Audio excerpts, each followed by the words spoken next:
ശ്രീമദ് ഭാഗവതം സ്കന്ധം 7 അധ്യായം 15 അത് രണ്ടായിട്ട് വിഭജിച്ചിട്ടാണ്. ഒരു ഭാഗം നമ്മൾ കണ്ടു കഴിഞ്ഞു. ഇത് രണ്ടാമത്തെ ഭാഗമാണ്.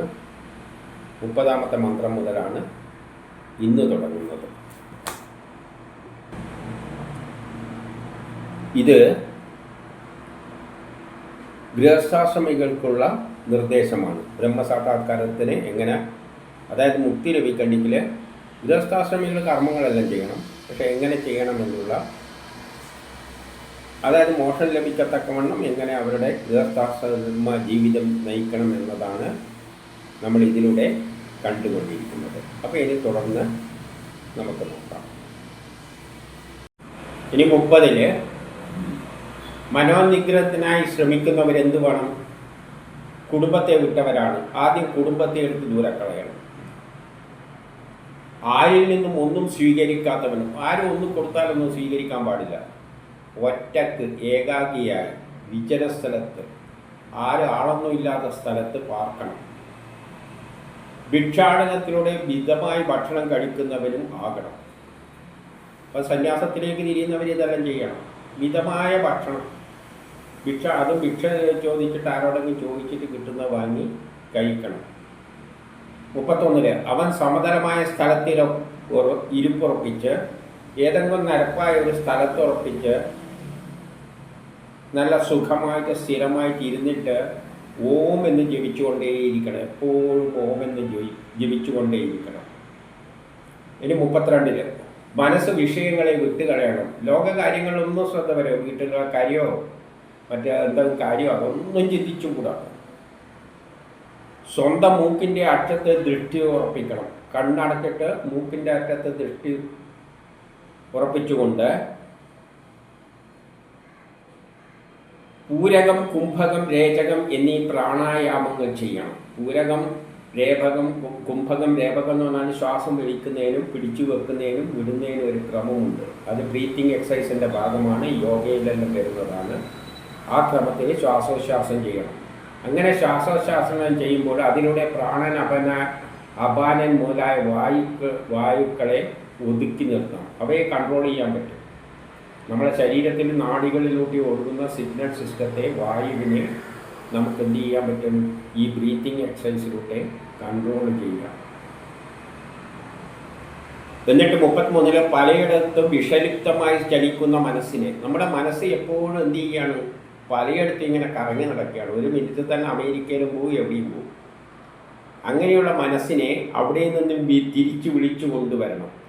മനസ്സിനെ അങ്ങനെ എവിടെയും പോകാൻ സമ്മതിക്കരുത്. പിടിച്ച് തിരിച്ചു കൊണ്ടുവന്ന് ഹൃദയത്തിൽ നിരോധിക്കണം. മനസ്സിനെ ഹൃദയത്തിലേക്ക് കേന്ദ്രീകരിക്കണം. എപ്പോഴും മനസ്സ് ഹൃദയത്തിലായിരിക്കണം. അങ്ങ് അമേരിക്കയിലും ചൈനയിലൊന്നും പോകാനൊന്നും സമ്മതിക്കരുത്. വീട്ടിലേക്കൊന്നും പോകാൻ സമ്മതിക്കരുത്. അപ്പോൾ മനസ്സ് ക്രമത്തിൽ ഇന്ധനം തീർന്ന അഗ്നി പോലെ ശാന്തമാകും. ഇന്ധനം തീരുമ്പോൾ അഗ്നി എന്താവും? ശാന്തമാകും. അപ്പം മനസ്സിനെ ഇങ്ങനെ എപ്പോഴും പിടിച്ച് ഹൃദയത്തിൽ നിർത്തിക്കൊണ്ടിരുന്നു കഴിഞ്ഞാൽ ഇന്ധനം തീർന്ന അഗ്നി പോലെ മനസ്സ് പിന്നെ ശാന്തമായിക്കോളും. ഇത് പ്രാക്ടീസിലൂടെ ചെയ്യണം. ദിവസവും ഇത് തന്നെയാണ് പോയ പണി. കുടുംബത്തെല്ലാം വിട്ടുപോയിട്ട് എവിടെയെങ്കിലും സ്ഥലത്തിരുന്നുകൊണ്ട് ബ്രീത്തിങ് എക്സസൈസ് ചെയ്യുക. ഇത് മനസ്സിങ്ങനെ പിടിച്ചുകൊണ്ടിരിക്കുക, ഓം എന്ന് ചൊല്ലിക്കൊണ്ടിരിക്കുക.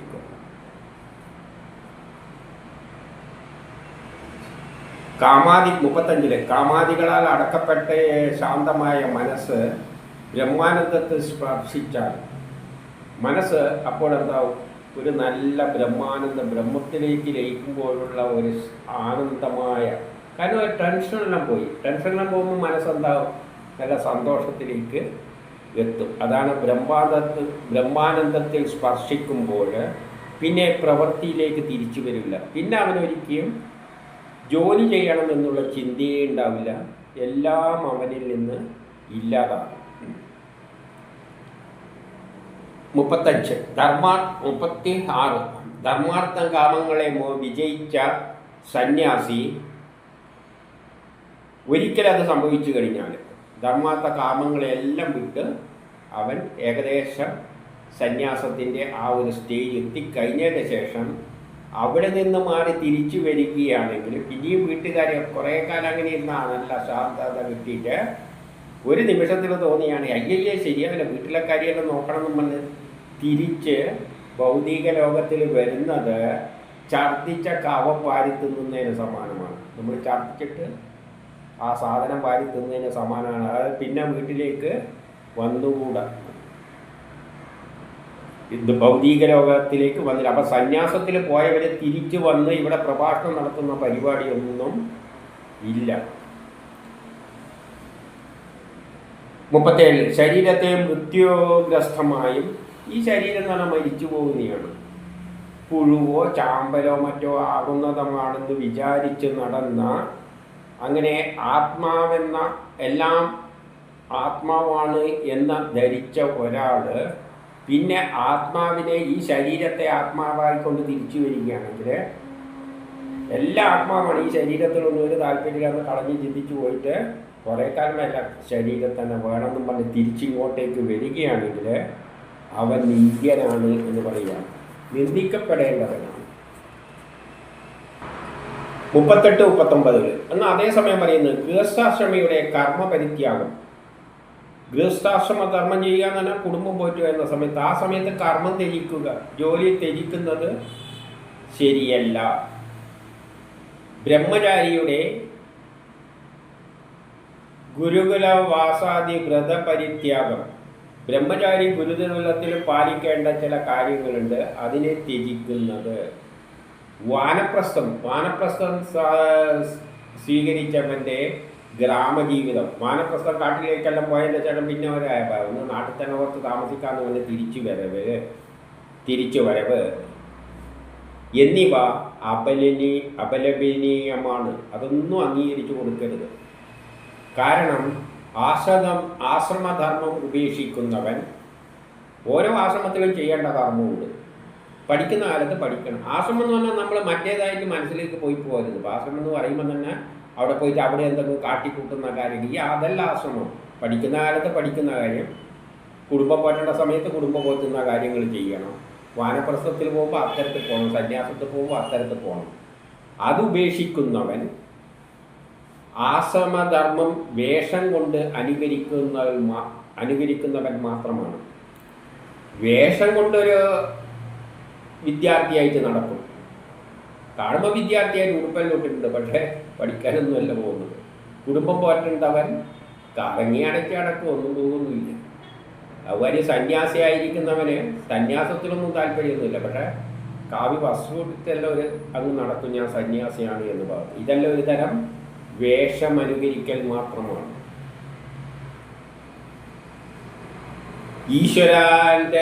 ഈശ്വര മായയിൽ അകപ്പെട്ടവനാണ്. ഈശ്വരൻ അവനെ മായയിൽ അകപ്പെടുത്തിയിരിക്കുകയാണ്. അങ്ങനെയുള്ളവന് എന്ത് വേണം? അനുകമ്പയോടുകൂടി ഉപേക്ഷിക്കണം. അവന് കഴിഞ്ഞ് കൂട്ടുകൂടാൻ പോകരുത്. 40 ആത്മാവിനെ പരബ്രഹ്മസ്വരൂപമായി കണ്ടാൽ, ആത്മാവിനെ നമ്മൾ ആ പരബ്രഹ്മസ്വരൂപമായിട്ട് കാണുന്നു.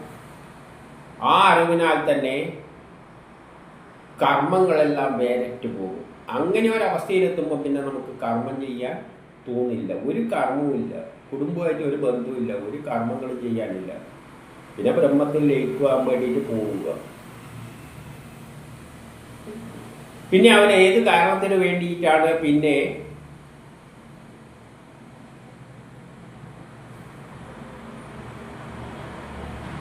അവൻ വിഷയങ്ങളുടെ പിന്നാലെ പോകുന്നത് എന്ന് ചോദിക്കുകയാണ്. എല്ലാം ഉപേക്ഷിച്ച് ബ്രഹ്മത്തിലേക്ക് എത്തിയവൻ പിന്നെ വിഷയങ്ങളിലേക്ക്, അതായത് ഞാൻ എൻ്റെ കുടുംബം, മറ്റേ വസ്തു, പ്രോപ്പർട്ടി, ജോലി, ഇങ്ങനെയുള്ള വിഷയങ്ങളിലേക്കൊന്നും പിന്നെ അവൻ എന്തിനു വേണ്ടിയാണ് അവൻ പോകേണ്ട കാര്യം അവന് ഇല്ല. അതിൽ വിട്ടിട്ട് പോയവനാണ്. ഇത് 41 പറയുകയാണ്, വേദങ്ങൾ എങ്ങനെയാണ് നമ്മളെ ശരീരത്തെ പറഞ്ഞത്. ശരീരം രഥമാണ്, ഇന്ദ്രിയങ്ങൾ കുതിരകളാണ്, മനസ്സ് കടിഞ്ഞാണാണ്, ശബ്ദാദി വിഷയങ്ങൾ വഴികളാണ്, ബുദ്ധി സാരഥിയാണ്, ചിത്തം അതിനെല്ലാം കെട്ടിവരിഞ്ഞ് യോജിപ്പിക്കുന്ന കയറാണ്. ഇതെല്ലാം ഈശ്വരൻ സൃഷ്ടിച്ച വേദങ്ങൾ ഉദ്ഘോഷിക്കുന്നതാണ്. വേദം ഇതിനെ നമ്മുടെ ശരീരത്തെ ഇങ്ങനെ ഒരു രഥമായിട്ടും ചിത്രീകരിച്ചിരിക്കുന്നു. എന്ന് പറയാണ് 42 10 വിധം പ്രാണങ്ങൾ അച്യുതണ്ടാണ്. നമ്മുടെ ശരീരത്തിൽ 10 നാഡികളിലൂടെ 10 തരം പ്രാണങ്ങൾ സിഗ്നൽ സിസ്റ്റംസ് സഞ്ചരിക്കുന്നുണ്ട്. അത് അച്യുതണ്ടാണ്. അതിൽ കിടന്നാണ് ഈ ശരീരം കറങ്ങുന്നത്. ധർമ്മ അധർമ്മങ്ങൾ 2 ചക്രങ്ങളാണ്. ചക്രാണല്ലോ, ധർമ്മ അധർമ്മത്തിൻ്റെ അടിസ്ഥാനത്തിലാണ് നമ്മൾ ചലിക്കുന്നത്. അപ്പോൾ ഒരു ചക്രം ധർമ്മവും മറ്റേത് അധർമ്മവുമാണ്. ഞാനെന്ന ജീവാത്മാവ്, ഞാനെന്ന് ചിന്തിക്കുന്ന അതാണ് രഥികൻ, ആ രഥത്തിൽ ഇരിക്കുന്നവൻ. ഓംകാരം അതിൻ്റെ ധനുസ്സും ആകുന്നു. പരിശുദ്ധാത്മാവാണ് ശരം. പരമാത്മാവാണ് ലക്ഷ്യം. നമ്മുടെ ലക്ഷ്യം ആ ബ്രഹ്മസാക്ഷാത്കാരം ആകണം. 43, 44 രാഗം, ദോഷം, ക്രോധം, ശോകം, മോഹം, ഭയം, മതം, മാനം, അപമാനം, അസൂയ, മായ, ഹിംസ, അഭിനിവേശം, ആക്രോശം, വിശപ്പ്, ത്രിഗുണങ്ങൾ എന്നിവ രഥിക്കനാൽ ജയിക്കേണ്ട ശത്രുക്കളാണ്. ഇങ്ങനത്തെ ദോഷങ്ങളെല്ലാം നമ്മളെ ജയിക്കേണ്ട. ദാഹം, അസൂയ, മായ, ഹിംസ ഇങ്ങനെയുള്ള ശത്രുക്കളെയെല്ലാം ഈ രഥികൻ, ഈ രഥത്തിൽ, ഈ ശരീരമാകുന്ന രഥത്തിൽ ഇരിക്കുന്ന രഥികൻ ജയിക്കേണ്ടത്. ഈ ശത്രുക്കളെയാണ് ജയിക്കേണ്ടത്. ചിലപ്പോൾ സത്വഗുണത്തിൽ ജയിക്കാം. സത്വഗുണം ഉപയോഗിച്ച് ജയിക്കാനും പറ്റും. സത്വഗുണവും, പക്ഷേ നമ്മൾ സത്വഗുണമൊന്നും പറഞ്ഞില്ല. ജയിച്ചിട്ട് ബ്രഹ്മസാക്ഷാത്കാരത്തിന് പോകുന്നവന് ഒരു ഗുണവും പാടില്ല, ത്രിഗുണവും പാടില്ല. പക്ഷേ സത്വഗുണത്തിലൂടെ ആദ്യം സത്വഗുണത്തിലൂടെ ഇതിനെ ജയിക്കാൻ പറ്റും. പരോപകാരം പോലെയുള്ള പ്രവർത്തനങ്ങളിലൂടെയും കുറച്ചെല്ലാം സംഭവിക്കാം. മറ്റുള്ള കാരണം എല്ലാത്തിനെയും ബ്രഹ്മമായി കാണുമ്പം പരോപകാരം എന്ന വകുപ്പും വേണമെങ്കിൽ ഉപയോഗിക്കാം. എല്ലാത്തിനെയും ഞാൻ ഈശ്വരനായി കണ്ടുകൊണ്ട് ജനങ്ങളെ സേവിക്കാൻ ഇറങ്ങുകയാണ്. അത് ഒരു പരിധിവരെ ആണെങ്കിലും സമാധിസ്ഥന് ഇത് ബന്ധനത്തിന് ഹേതുവാകും. പക്ഷെ അതിൻ്റെ ദോഷം എന്താണെന്ന് വെച്ചാൽ അതിലൂടെ ബന്ധനങ്ങളിലാകപ്പെടും. മറ്റുള്ളവരെ സഹായിക്കുമ്പോൾ പിന്നെ ബന്ധനം വന്നു വരും. അതോടുകൂടി അതിനാൽ അത് പറ്റില്ല. പരോപകാര സേവ ഒന്നും വേണ്ട, ആരെയും നന്നാക്കാൻ നടക്കൊന്നും വേണ്ട. മനസ്സ് രഥമാകുന്ന രഥത്തെ, മനസ്സ് രഥമാകുന്ന ഈ ശരീരത്തെ എത്ര കാലത്തോളം സ്വാധീനതയിൽ വെക്കുന്നുവോ, അതായത് മനസ്സിൻ്റെ നിയന്ത്രണത്തിലാണ് ഈ ശരീരമെങ്കിൽ, ആ സമയത്ത് ഗുരുവിൻ്റെ ജ്ഞാനമാകുന്ന ഖഡ്ഗത്താൽ ആ സമയത്ത് അപ്പം മനസ്സ് നമ്മുടെ ശരീരത്തെ നിയന്ത്രിച്ചു വെക്കുക. അപ്പം ഗുരുനാഥൻ വേണ്ട ഉപദേശങ്ങൾ നൽകും. ബ്രഹ്മസാക്ഷാത്കാരത്തിന് ഇങ്ങനെയെല്ലാം നീങ്ങേണ്ടത്. അപ്പം ഗുരുവിൻ്റെ ജ്ഞാനമാകുന്ന ഖണ്ഡത്താൽ, അപ്പം ജ്ഞാനം ഉണ്ടെങ്കിൽ മനസ്സിനെ നിയന്ത്രിക്കണം. മനസ്സുകൊണ്ട് ശരീരത്തെ നിയന്ത്രിച്ച് ജ്ഞാനം, ഗുരു നൽകുന്ന ജ്ഞാനം ഉപയോഗിച്ച് ഭഗവാന്റെ ആശ്രയത്തോടുകൂടി, ഭഗവാനെ ആശ്രയിച്ചുകൊണ്ട് രാഗദോഷാദികളാകുന്ന ശത്രുക്കളെ നശിപ്പിച്ചിട്ട് ആത്മാനന്ദം നേടിക്കൊണ്ട് രഥത്തെ ഉപേക്ഷിക്കണം. എന്നിട്ട് ആത്മാനന്ദം നേടിയിട്ട് പിന്നെ എന്ത് വേണം? ഈ രഥത്തെ എടുത്തങ്ങ് ഉപേക്ഷിക്കണം. ഈ ശരീരം കളയണം. അപ്പം ശരീരത്തെയും കൂടി ഉപയോഗിച്ചുകൊണ്ടാണ് എല്ലാത്തിനെയും ജയിക്കുന്നത്.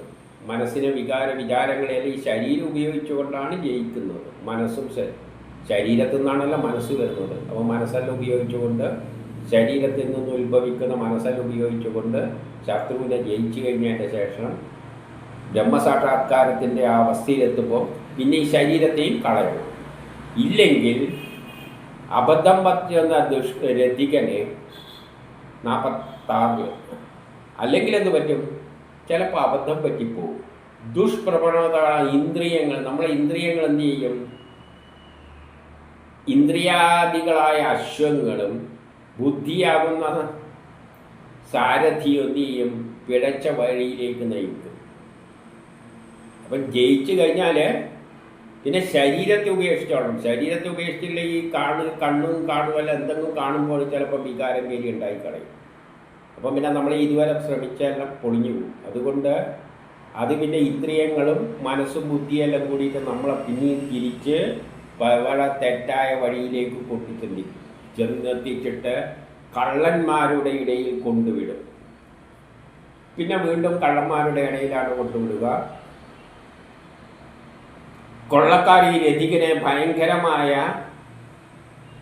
സംസ്കൃതിയാകുന്ന കിണറ്റിൽ തള്ളിയോട്, സംസാര ചക്രത്തിൽ അല്ലെങ്കിൽ സംസാര ചക്രമാകുന്ന ഒരു കിണറ്റിക്കൊണ്ട് അവന്മാർ കൊണ്ടിടും. നമ്മളെ വഴി തെറ്റിയിട്ട് കിണറ്റിൽ പോയി പതിക്കും. പിന്നെ അതിൽ നിന്ന് നമുക്ക് രക്ഷപ്പെടാൻ പറ്റില്ല. അതുകൊണ്ട് ശരീരത്തെ എത്രയും പെട്ടെന്ന് എടുത്ത് കളഞ്ഞു കഴിഞ്ഞാൽ രക്ഷപ്പെട്ടു. ഇനി 47 പറയുകയാണ്, വേദവിധങ്ങളായ കർമ്മങ്ങളെ പ്രവൃത്തി എന്നും നിവൃത്തി എന്നും രണ്ട് വിധമുണ്ട്. പ്രവൃത്തിയുണ്ട്, നിവൃത്തിയുണ്ട്. അതിൽ പ്രവൃത്തി എന്താണെന്ന് വെച്ചാൽ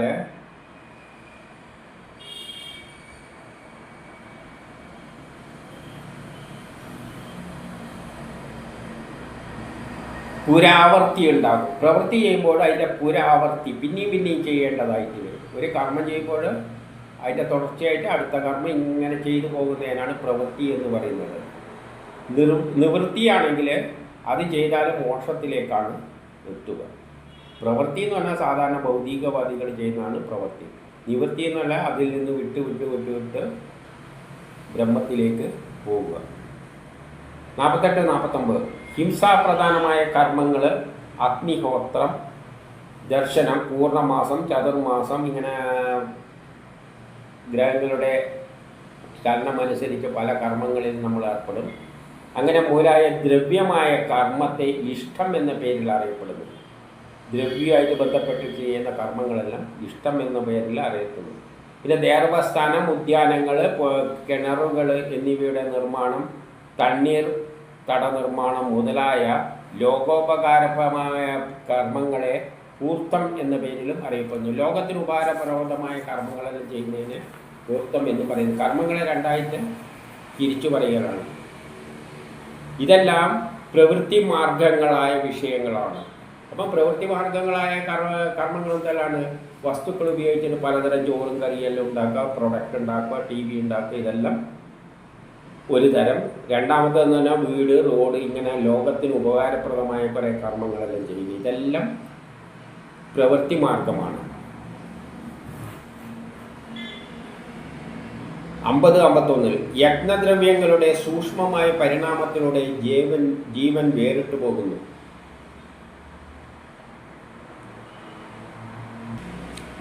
നമ്മുടെ യജ്ഞങ്ങളുടെ പരമായി സൂക്ഷ്മമായ പരിണാമത്തിലൂടെ ജീവൻ വേറിട്ട് പോകുന്നു എന്ന് പറയുമ്പോൾ നമ്മളെ ജീവൻ പലതരം കർമ്മങ്ങളിലൂടെ കടന്നാണ് പോകുന്നത്.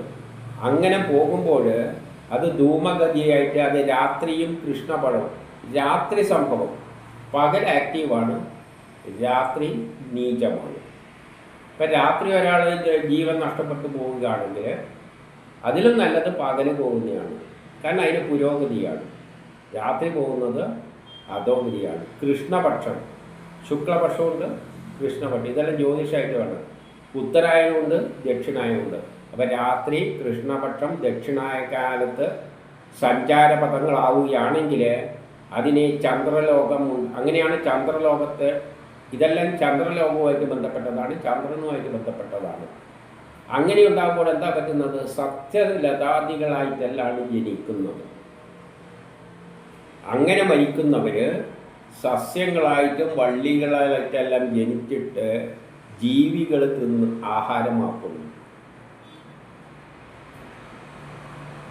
അങ്ങനെയാണ് ജീവികളിൽ രേതസ് ഉണ്ടാകുന്നത്. ഇത് ജീവികളുടെ പിതൃയാനമാകുന്നു. ഇങ്ങനെ പോകുന്നതിനാണ് പിതൃയാനം എന്ന് പറയുന്നത്. പിതൃക്കളിൽ, അതായത് പിന്നെയും ജനിക്കുക മരിക്കുക എന്നൊരവസ്ഥയിലേക്ക് അത് പോകും. ഓരോന്നിൽ നിന്നും ഓരോന്നിലേക്ക് ഭൂമിയിൽ ചെന്ന് ചേർത്തിട്ട് പിറക്കുന്നു. അപ്പോൾ പിന്നെയും ജനിക്കുക മരിക്കുക എന്നീ അവസ്ഥകളിലേക്കെല്ലാം വരും. രാത്രി മരിക്കുക, കൃഷ്ണപക്ഷത്തിൽ, ദക്ഷിണായ കാലത്ത് സഞ്ചാരം, ഇതെല്ലാം ആകുമ്പോൾ ചന്ദ്രൻ്റെ പക്ഷമുള്ള കാലഘട്ടത്തിൽ ഇതെല്ലാം സംഭവിക്കുമ്പോൾ ചെടികളായിട്ടെല്ലാം മരിക്കുക. പിന്നെ ജനന മരണം എന്നൊരു പ്രക്രിയ, ഒരു നീചമായ അവസ്ഥയിലേക്ക് പോകും. എന്നാൽ 52-53 പറയുന്നു, കർമ്മരൂപത്തിലുള്ള യജ്ഞങ്ങളെ ജ്ഞാനത്താൽ ഉദ്ദീപിപ്പിക്കുമ്പോൾ അവ നിവൃത്തി മാർഗം സ്വീകരിക്കുകയും ഇന്ദ്രിയങ്ങളിൽ ഹോമിക്കുന്നു. എന്നാൽ കർമ്മ രൂപത്തിലുള്ള യജ്ഞങ്ങളെ ജ്ഞാനത്താൽ ഉദ്ദീപിപ്പിക്കുമ്പോൾ, ജ്ഞാനമാർഗത്തിലൂടെ ജ്ഞാനം നേടിയിട്ട് ബുദ്ധി ഉപയോഗിച്ചിട്ട് കർമ്മങ്ങൾ ചെയ്യുമ്പോൾ അത് ജീവനെ ഉയർന്ന നിലയിലേക്ക് കൊണ്ടുപോകുന്നു. അതിൽ വരുമ്പോൾ നമ്മൾ ഇന്ദ്രിയങ്ങളെ ഹോമിക്കുകയാണ് ചെയ്യുന്നത്. ഇന്ദ്രിയങ്ങളെ നിയന്ത്രിച്ചുകൊണ്ടേ ജ്ഞാനമാർഗത്തിലൂടെ സഞ്ചരിക്കാൻ പറ്റുകയുള്ളൂ. ജ്ഞാനമാർഗത്തിൽ സഞ്ചരിക്കണമെങ്കിൽ നമ്മൾ ഇന്ദ്രിയങ്ങളെ നിയന്ത്രിക്കണം. ഇന്ദ്രിയങ്ങളെ മനസ്സിൽ നിയന്ത്രിക്കണം. മനസ്സിനെ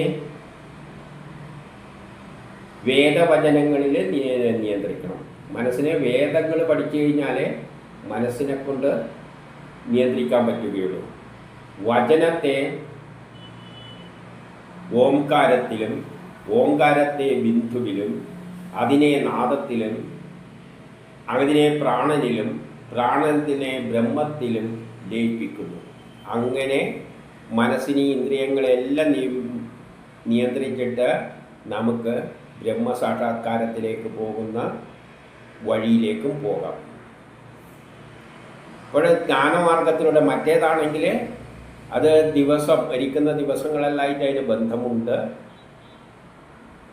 കർത്തവാവ് മറ്റേ ഇങ്ങനത്തെ എല്ലാം ദിവസങ്ങളിൽ, കൃഷ്ണപക്ഷം ഇങ്ങനെയെല്ലാം വരുന്ന ദിവസങ്ങളിൽ നീചയോനികളിലേക്കാണ് പോവുക. കുറച്ച് മറ്റേ പകല്, ഉത്തരായനം ഇങ്ങനെയെല്ലാമുള്ള സമയത്തിൽ പുരോഗതി ഉണ്ടാകും. അതാണ് ഇവിടെ ജ്യോതിഷവുമായിട്ട് ബന്ധപ്പെട്ട കുറച്ച് കാര്യങ്ങളാണ്. 54 പറയുകയാണ്, അഗ്നി, സൂര്യൻ പകൽ, സായങ്കാലം, വെളുത്ത പക്ഷം, പൗർണമി, ഉന്നത യജ്ഞം ഇവയിലൂടെ ബ്രഹ്മലോകം പോകാം. അപ്പം നേരത്തെ പറഞ്ഞത് കർത്തവാവിലും ചന്ദ്രൻ്റെ രാത്രിയിലും എല്ലാം നമ്മൾ മരിക്കുകയോ അല്ലെങ്കിൽ കർമ്മങ്ങളെല്ലാം ചെയ്യുമ്പോൾ എന്ത് പറ്റുന്നുണ്ട്, പിന്നോട്ടേക്ക് പോയിട്ട് അവസാനം ചെടികളായിട്ടെല്ലാം ജനിക്കും, അവസാനം പല മൃഗങ്ങളും വന്ന് ഭക്ഷിക്കും എന്നെല്ലാം പറഞ്ഞു. പക്ഷെ ഇവിടെ അതിന് നേരെ എതിരാണ്. ചന്ദ്രന് പകരം സൂര്യൻ പകല്. അപ്പം ഇങ്ങനെ ശുഭസമയങ്ങളിൽ നമ്മൾ ശുഭയജ്ഞങ്ങൾ ചെയ്തു കഴിഞ്ഞാൽ ബ്രഹ്മലോകത്തിലേക്ക് ബ്രഹ്മസായുജ്യം നേടാം. അതായത് നമ്മൾ അവിടെ പോയിട്ട് ബ്രഹ്മത്തിൽ പോയി ലയിക്കാൻ പറ്റിയ സമയമാണ്. സ്ഥൂലോപാധികനായ വിശ്വൻ അനന്തരം സൂക്ഷ്മോപാധികനായ തൈജസമായും. ഇപ്പോൾ സ്ഥൂല ശരീരത്തിൽ നമ്മൾ ഈ സ്ഥൂല ശരീരം നമ്മൾ വിട്ടിട്ട് പിന്നെ എവിടത്തേക്കെത്തും, നമ്മൾ സൂക്ഷ്മ ശരീരത്തിലേക്ക് കടക്കും. സ്ഥൂല ശരീരം എന്ന് പറഞ്ഞാൽ ബാഹ്യമായ ശരീരവുമായിട്ട് ബന്ധപ്പെട്ട കാര്യങ്ങളിലാണ് നമ്മൾ ആദ്യം മനസ്സെല്ലാം പോകുന്നത്, ഇന്ദ്രിയങ്ങളുമായിട്ട് ബന്ധപ്പെട്ട്. പിന്നെ നമ്മൾ ഉള്ളിലേക്ക് ചിന്തിച്ചു കൊണ്ട് പോകുമ്പോൾ സൂക്ഷ്മരൂപത്തിലേക്ക് ആ ബ്രഹ്മത്തോടടുക്കും, ഉള്ളിലുള്ള പരമാത്മാവായിട്ട് അടുക്കാൻ പോവുകയാണ്. അതിനാണ് തൈജസമായിട്ട് പറയുന്നത്. അതിനുശേഷം കാരണോപാധികനായ പ്രാജ്ഞനായും പിന്നെ പരിണാമങ്ങളിൽ എല്ലാറ്റിനും സാക്ഷിയായി നിൽക്കുന്ന തുര്യാസ്വരൂപനായും. അപ്പോൾ പ്രാജ്ഞനായി മാറും. പിന്നെ നമ്മൾ എന്ത് ചെയ്യുന്നു, തുര്യാതീതൻ്റെ അവസ്ഥയിലേക്ക് എത്തും. തുര്യാതീതൻ എന്ന് പറഞ്ഞാൽ സന്യാസിയിൽ ഏറ്റവും ശ്രേഷ്ഠനായിട്ട് പറയുന്നത് തുര്യാതീതനാണ്. അവന് ഉടുതുണി പോലും ആവശ്യം ഇല്ല. ഒന്നുമില്ലാതെ അങ്ങനെ നടക്കുന്ന ഒരു ഭ്രാന്തനെ പോലെയുള്ളതാണ് തുര്യാതീതാവസ്ഥ. ആ അവസ്ഥയിലേക്ക് നമ്മൾ എത്തിയിട്ട് പിന്നെ എന്താകും, കേവല ആത്മാവായിട്ട് ഭവിക്കുന്നു. എന്നിട്ട് 55 പറയാണ്, ഈ ലയനത്തെ ദേവയാനം എന്ന് പറയുന്നു. അങ്ങനെ നമ്മൾ ബ്രഹ്മത്തിൽ പോയി ലയിക്കുന്നതിനാണ് ദേവയാനം എന്ന് പറയുന്നത്. പിതൃയാനം എന്ന് പറയുമ്പോൾ പിന്നെ അതിന് മോക്ഷമില്ല, ബ്രഹ്മത്തിൽ ലയിച്ചു. പിതൃയാനം എന്ന് പറയുമ്പോൾ നമ്മളെന്താണ്, സാധാരണ കർമ്മങ്ങളെല്ലാം ചെയ്ത് മരിക്കുന്നു. കുറച്ചു കാലം നമ്മളെ പൂർവികർ എവിടെയാണോ പോയ മാതിരി അജ്ഞാതമായിട്ട്, എവിടെയും പോകാനുള്ള ആത്മാവ് തന്നെയാണ്, നമ്മളിലുള്ള ആത്മാവ് തന്നെയാണ്. ശരീരം ഉണ്ടെങ്കിലല്ലേ കാണാൻ പറ്റും. ശരീരം പോകുമ്പോൾ ആത്മാവായിട്ട് അവിടെയുണ്ട്. അങ്ങനെ ആത്മാവായിട്ട് നിൽക്കും. പിന്നെ വേറൊരു ശരീരം എടുക്കുമ്പോൾ അതിൽ കയറുമ്പോഴാണ് പിന്നെ ആദ്യം ജീവിയായിട്ട് മാറുന്നത്. അപ്പോൾ ആ ശരീരം എടുക്കാത്ത അവസ്ഥയ്ക്കാണ് എന്തു പറയുന്നത്, ദേവയാനം പിതൃയാനം, മറ്റേത് പിതൃയാനം എന്ന് പറയുന്നു. അങ്ങനെ സഞ്ചരിക്കുന്നവൻ മനസ്സിന് ഉപശയനം വന്ന ദിവ്യമണ്ഡലങ്ങൾ കടന്ന് ആത്മസ്വരൂപമായി തീരുന്നു. മനസ്സിന് ഉപശയനം വന്ന ദിവ്യമണ്ഡലങ്ങൾ കടന്ന്, മണ്ഡലങ്ങൾ കടന്നു എന്ന് പറഞ്ഞാൽ നമ്മളെ നട്ടെല്ലിലോട്ട് അത് ഉയർന്നുയർന്ന് പോകുന്നതായിട്ട് ഉപനിഷത്തിലെല്ലാം വിസ്തരിച്ച് പറഞ്ഞിട്ടുണ്ട്. അതിനെപ്പറ്റി ഇവിടെ പരാമർശിക്കുന്നതായിട്ട് കണ്ടാവുന്നത്. പിന്നെ തിരിച്ചു വരില്ല. അങ്ങനെ ഒരു സ്റ്റേജിൽ ബ്രഹ്മസാക്ഷാത്കാരം നേടിയ കക്ഷികളൊന്നും പിന്നെ ഈ ഭൂമിയിൽ ആരുടെ മുമ്പിലും പ്രത്യക്ഷമാവില്ല. അല്ലാതെ സന്യാസത്തിൻ്റെ അങ്ങ് മൂർധന്യത്തിലെത്തിയിട്ട് അവസാനം ദിവ്യ കഴിവുകൾ നേടി വന്ന് ഇവിടെ വന്ന് പല ആശ്രമങ്ങളും കെട്ടി അതെല്ലാം ഇമ്പോസിബിളാണ്, നടക്കില്ല. അങ്ങനെ ആർക്കും മനുഷ്യരൂപത്തിൽ ഇവിടെ ഷൈൻ ചെയ്യാൻ പറ്റില്ല. അങ്ങനെ ഒരു ഈശ്വരനും ഇല്ല, മനുഷ്യരൂപത്തിലൊരു ഈശ്വരനും ഇല്ല, മനുഷ്യരൂപത്തിലുള്ള ഒരു സന്യാസിയും സിദ്ധിയെല്ലാം നേടിയിട്ട് ഇവിടെ ഇല്ല. സന്യാസി എന്ന് പറഞ്ഞാൽ ഏറ്റവും വലുത് സന്യാസിയാണ്, അത് ഇട്ടെറിഞ്ഞ് പോവുകയാണ്. അല്ലാതെ അതിൻ്റെ ഇടയ്ക്കുള്ള വേറൊരു പരിപാടി ഇവിടെ ഇല്ല. ഇനി 56 വേദങ്ങളിൽ പറഞ്ഞ ദേവപിതൃമാർഗങ്ങളിൽ ശാസ്ത്രീയ വീക്ഷണത്തിലൂടെ മനസ്സിലാക്കുന്നവർ ദേഹസ്ഥിതനായിരുന്നാലും മോഹിക്കുന്നില്ല. ഇനി അഥവാ വേദങ്ങൾ പറയുന്ന അനുസരിച്ച് നമ്മൾ യോഗാഭ്യാസത്തിലൂടെയെല്ലാം ആത്മാർത്ഥമായി ശ്രമിച്ചിട്ട് ആ ഒരു അവസ്ഥയിൽ വീക്ഷണകോണിൽ നിൽക്കുകയാണെങ്കിൽ, എല്ലാം ബ്രഹ്മമാണ്, ഇതിൽ വിരക്തിയെല്ലാം വന്ന് നിൽക്കുന്ന ഒരവസ്ഥയാണെങ്കിൽ അവൻ ദേഹം വെടിയുന്നില്ല, എന്നാലും ഒന്നിലും മോഹിക്കില്ല. അപ്പം ചിലവർക്ക് ബ്രഹ്മസാക്ഷാത്കാരമൊന്നും കിട്ടില്ല. പക്ഷേ ആരെ സംബന്ധിച്ചിടത്തോളം ദേഹം വെടിയാൻ പറ്റില്ല. ബ്രഹ്മസാക്ഷാത്കാരം നേടുമ്പോഴാണ് ദേഹം വെടിയുന്നത്. അല്ലെങ്കിൽ അവരങ്ങനെ തന്നെ അങ്ങ് മരിക്കും. പിന്നെ അടുത്ത ജന്മത്തിലും ഇതേപോലെ തുടർന്ന് എപ്പോഴെങ്കിലും ബ്രഹ്മസാക്ഷാത്കാരം കിട്ടും. 57 പറയുകയാണ്, ദേഹങ്ങളുടെ തുടക്കത്തിന് കാരണമായി. ദേഹങ്ങളുടെ തുടക്കത്തിന് എന്താണ് കാരണം? ആ ശക്തിവിശേഷത്തിന് ഒരു സുന്ദരമായ ലോകം ഉണ്ടാക്കണം. ആ ലോകം ഉണ്ടാക്കുന്നതിൽ, അതായത് പ്രപഞ്ചം ഉണ്ടാക്കിയതിന് ശേഷം ഭൂമിയിലുള്ള പുരോഗതിയെല്ലാം മനുഷ്യരിലൂടെയാണ് നടപ്പാക്കുന്നത്. അപ്പോൾ കാലാകാലങ്ങളിൽ ഓരോ ആൾക്കാരെ സൃഷ്ടിക്കും. ആ ബ്രഹ്മം തന്നെ ഓരോ ശരീരം എടുത്തുകൊണ്ട് ഒരു സ്വഭാവവിശേഷത്തോടു കൂടി വരും. അതാണ് തുടക്കത്തിന് കാരണം. അപ്പം കർമ്മത്തിന് വേണ്ടി കർമ്മം ചെയ്യിപ്പിക്കുക, ഒരു രൂപം എടുത്തിട്ട് കർമ്മം ചെയ്യുക, അതിൻ്റെ പിന്നിലുള്ളത് ആ ശക്തി തന്നെയാണ്. അത് നമ്മളായിട്ട് ആക്ട് ചെയ്യുന്നതേ ഉള്ളൂ.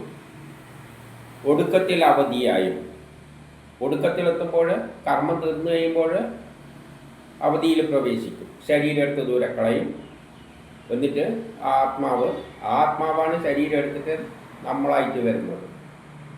ഒടുക്കത്തിൽ ശരീരത്തിൻ്റെ ജോലി കഴിയുമ്പോൾ എടുത്ത് കളയും. അതുമാതിരി നമ്മളൊരു ടൂൾ എടുക്കുന്ന മാതിരി, മരം മുറിക്കാൻ ഒരു കൊടുവാളും എടുത്തിട്ട് മുറിക്കാൻ പോകും. മുറിച്ച് കഴിഞ്ഞാൽ കൊടുവാളും കളയും. അതേപോലെ ആത്മാവ് നമ്മളെ ശരീരം എടുക്കുന്നു, കർമ്മം ചെയ്യുന്നു, ആവശ്യം കഴിയുമ്പോൾ ഈ ശരീരം എടുത്ത് ദൂരെ കളയുന്നു. അപ്പോൾ അവധിക്കാലം. അപ്പോൾ അതിനാണ് പിതൃയാനം എന്ന് പറയുന്നത്. അപ്പം ശരീരമില്ലാതെ അതങ്ങനെ നിൽക്കും, എന്നെന്നും നിലനിന്നുകൊണ്ട്. അപ്പം അതിന് എപ്പോൾ ഉണ്ട്. ചിലപ്പോൾ ശരീരം എടുത്തിട്ടുള്ള നിൽപ്പുണ്ട്, അല്ലാതപ്പോൾ ശരീരം എടുക്കാതെ നിൽപ്പുണ്ട്. പുറമേ ഭോഗ്യമായും പുറത്ത് നമ്മൾ കാണുമ്പോൾ ഭോഗ്യ വസ്തുക്കളെല്ലാമായിട്ട് ബന്ധപ്പെട്ടുകൊണ്ടാണ്. അകമേ ഭോക്താവായിട്ടും ഉയർന്നതും താഴ്ന്നതുമായ അറിവോടും അറിയപ്പെടേണ്ടതായും വാക്കായും വഹിക്കപ്പെടേണ്ടതായും ഇരുളായും വെളിച്ചമായും സ്ഥിതി ചെയ്യുന്നത്.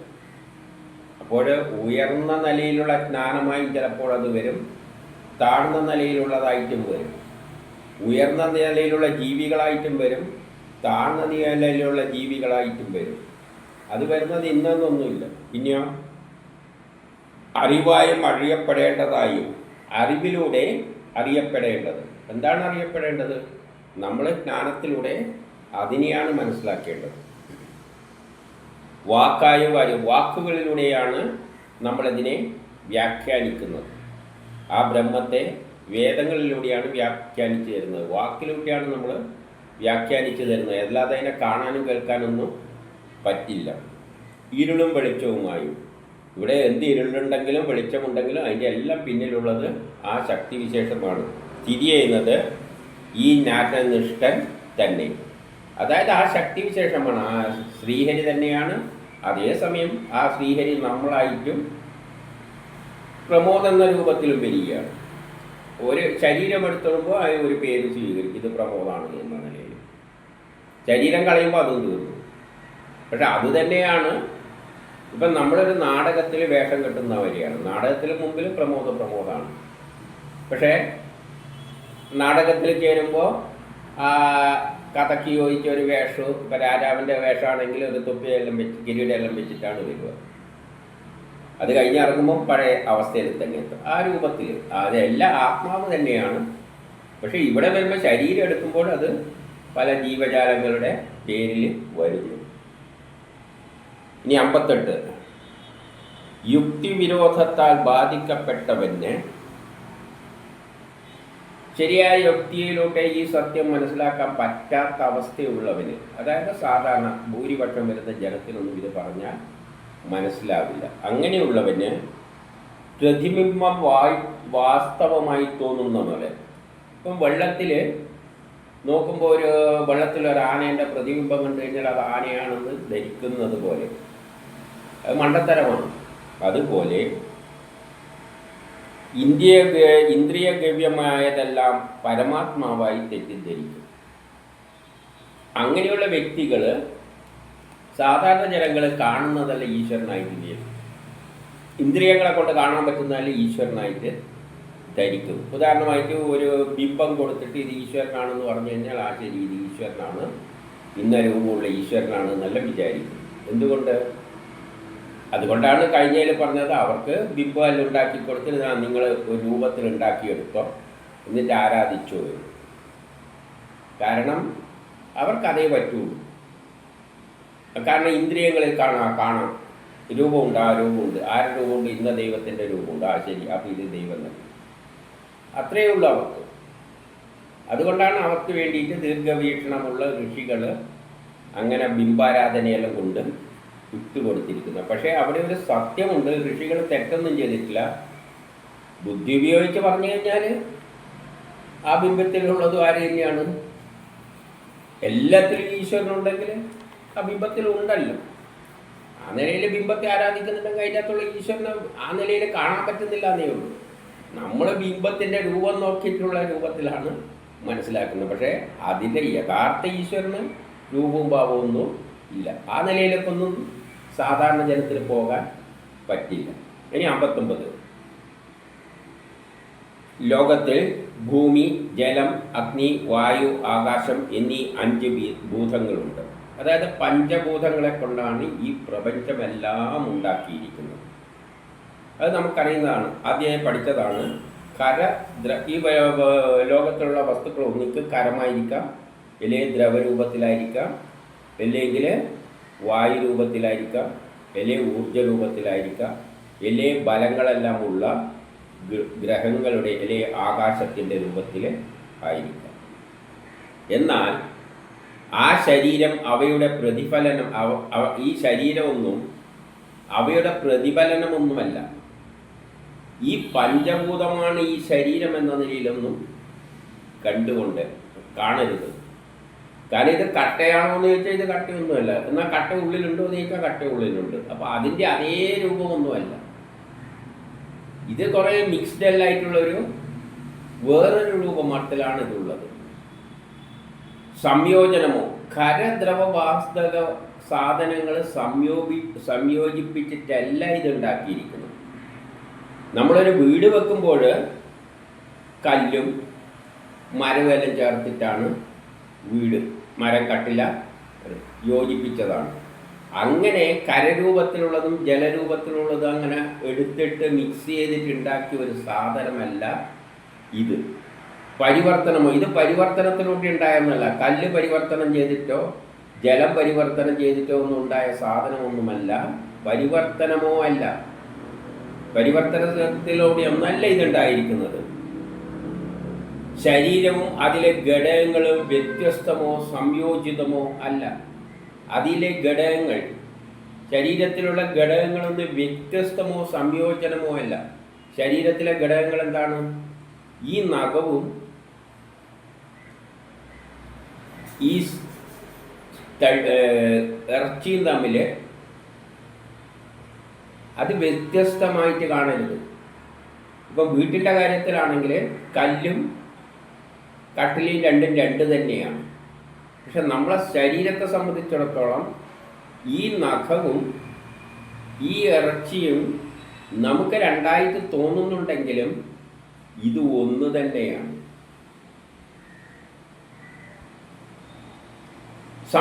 വ്യത്യസ്തമോ, അതിനെ വ്യത്യസ്തമായിട്ട് കാണരുത്.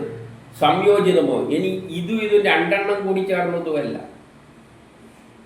യഥാർത്ഥത്തിൽ മാംസത്തിൽ നിന്ന്, രക്തത്തിൽ നിന്ന് തന്നെയാണ് ഇത് ഈ രൂപത്തിൽ രൂപാന്തരം പ്രാപിക്കുന്നത്. രക്തത്തിൽ നിന്ന് തന്നെയാണ് ഈ ഇറച്ചിയായിട്ട് രൂപാന്തരം പ്രാപിക്കുന്നത്, ഉണ്ടായി വരുന്നത്. രണ്ടും രക്തത്തിൽ നിന്ന് തന്നെയാണ് ഇത് രണ്ടും ഉണ്ടായിരിക്കുന്നത്. രണ്ടും രണ്ട് വ്യത്യസ്ത സംഗതികളല്ല. അതേസമയം രണ്ടും സംയോജിച്ചുണ്ടായതുമല്ല. ഇതെല്ലാം മിഥ്യാധാരണയാണ്. അങ്ങനെ ചിന്തിക്കുമ്പോൾ ഈ അവയവങ്ങളെല്ലാം മാതിരി തോന്നുന്നത് മിഥ്യാധാരണയാണ്. നമ്മൾ കല്ല് കുറേ ഇങ്ങനെ വട്ടത്തിൽ വെച്ച് കഴിഞ്ഞാൽ കിണറുമാതിരി തോന്നുന്നുണ്ടെങ്കിൽ അതൊരു മിഥ്യാധാരണയാണ്. യഥാർത്ഥത്തിൽ അതെന്ത് തന്നെയാണ്? കല്ല് തന്നെയാണ്. കല്ല് തന്നെയാണ് വീടായിട്ട് പല രൂപത്തിൽ അറേഞ്ച് ചെയ്ത് വെച്ചിരിക്കുന്നത്. എന്താണ് ആ കാണുന്നതെന്ന് ചോദിച്ചാൽ അത് കല്ലും മണ്ണുമാണെന്നാണ് ഒരു വീട് കാണുമ്പോൾ നമ്മൾ യഥാർത്ഥത്തിൽ പറയേണ്ടത്. പക്ഷെ അതിലും സൂക്ഷ്മമാണ് നമ്മളെ ശരീരം. അതെല്ലാം ഖരദ്രവവാതകങ്ങൾ, പഞ്ചഭൂതങ്ങളെ കൊണ്ട് എന്ന നിലയിൽ പറയാമെങ്കിലും ശരീരത്തെ അങ്ങനെയും പറയാൻ പാടില്ല. പഞ്ചഭൂതത്തിലോടുള്ളതല്ല ശരീരം. അങ്ങനെ ഒരു പഞ്ചഭൂതങ്ങൾ എടുത്തിട്ട് കൂട്ടിച്ചേർത്തിട്ട് ഉണ്ടാക്കിയതല്ല ശരീരം. പിന്നെ ശരീരം എങ്ങനെയുണ്ടായി? 60 പഞ്ചഭൂതങ്ങളായ അവയവങ്ങൾ ഇരിക്കുന്നത് കൊണ്ട് ഭൂതങ്ങളുടെ സൂക്ഷ്മങ്ങളായ തന്മാത്രകൾ കൊണ്ടല്ലാതെ അവയവങ്ങൾ ഉണ്ടാകയില്ല. ഈ ശരീരത്തിൽ പഞ്ചഭൂതാത്മകമായ വസ്തുക്കളെല്ലാം ഉണ്ട് എന്നത് ശരിയാണ്. ഇത് സോളിഡാണ്, മുടി സോളിഡാണ്, കരമാണ്, ഭൂമിയാണ്. ശരീരത്തിലെ രക്തം ജലമാണ്, ദ്രവമാണ്, ലിക്വിഡാണ്. അതെല്ലാം കണ്ട് ഉണ്ടായത് തന്നെയാണെങ്കിലും ഇതെല്ലാം തന്മാത്രകൾ ചേർന്നിട്ടുണ്ടായിട്ടുള്ള ഒരു പ്രതിഭാസമാണ്. അല്ലാതെ സോളിഡ് കുറേ എടുത്ത് വീടുണ്ടാക്കുന്ന മാതിരി കല്ലെടുത്ത് കട്ടിലെടുത്ത് ഇങ്ങനെ ചേർത്ത് വെച്ചിട്ടുള്ളതല്ല ഈ ശരീരം. ഇത് ജനിതക ഘടനയിൽ നിന്ന് ആറ്റങ്ങൾ കൂടിക്കൂടി ചേർന്ന് ഇങ്ങനെ വലുതായി വരുന്നതാണ് ഈ ശരീരം. തന്മാത്രകളെ കൊണ്ട് നിർമ്മിച്ചതാണ്.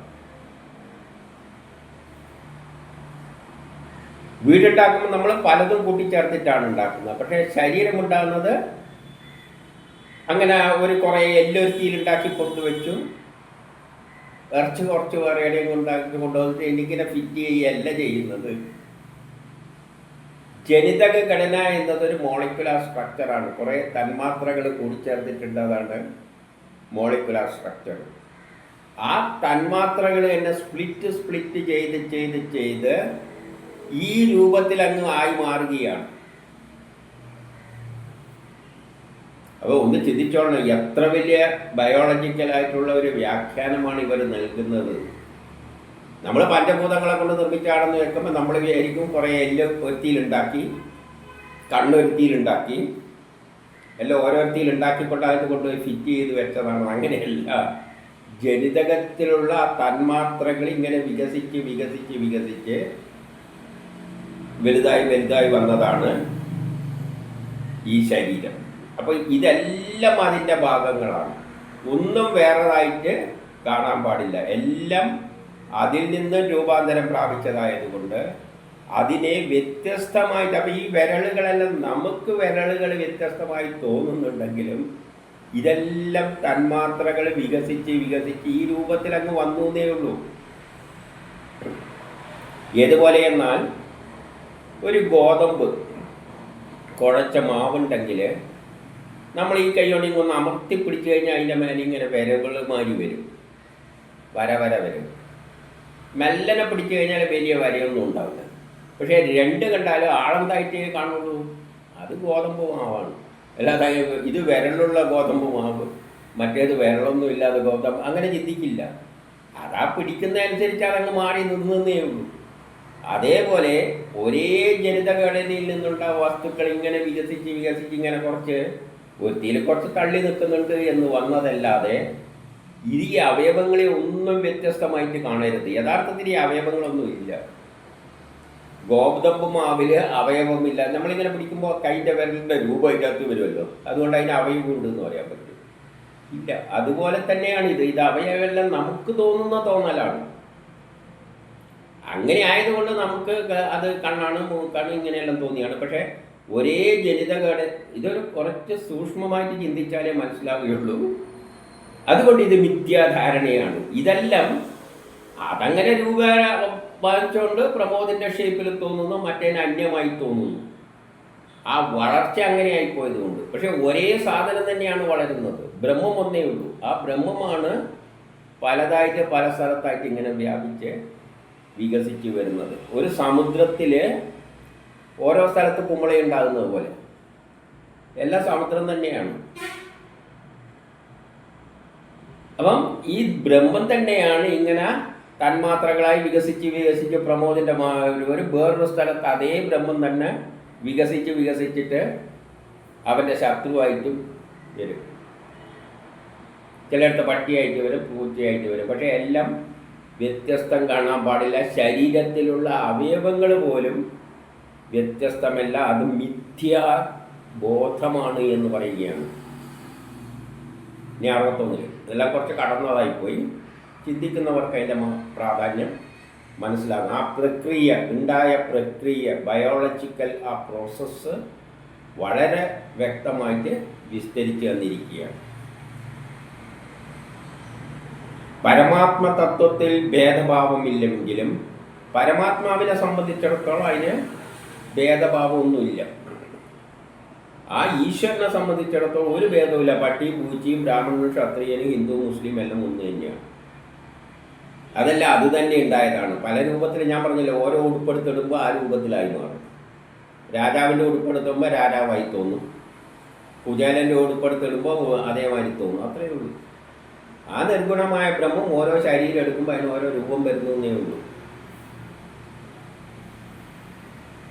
അവിദ്യ നീങ്ങുന്നത് വരെ പൂർവാനുഭവത്തിലുള്ള വേർതിരിവ് നിലനിൽക്കും. പക്ഷേ ഈ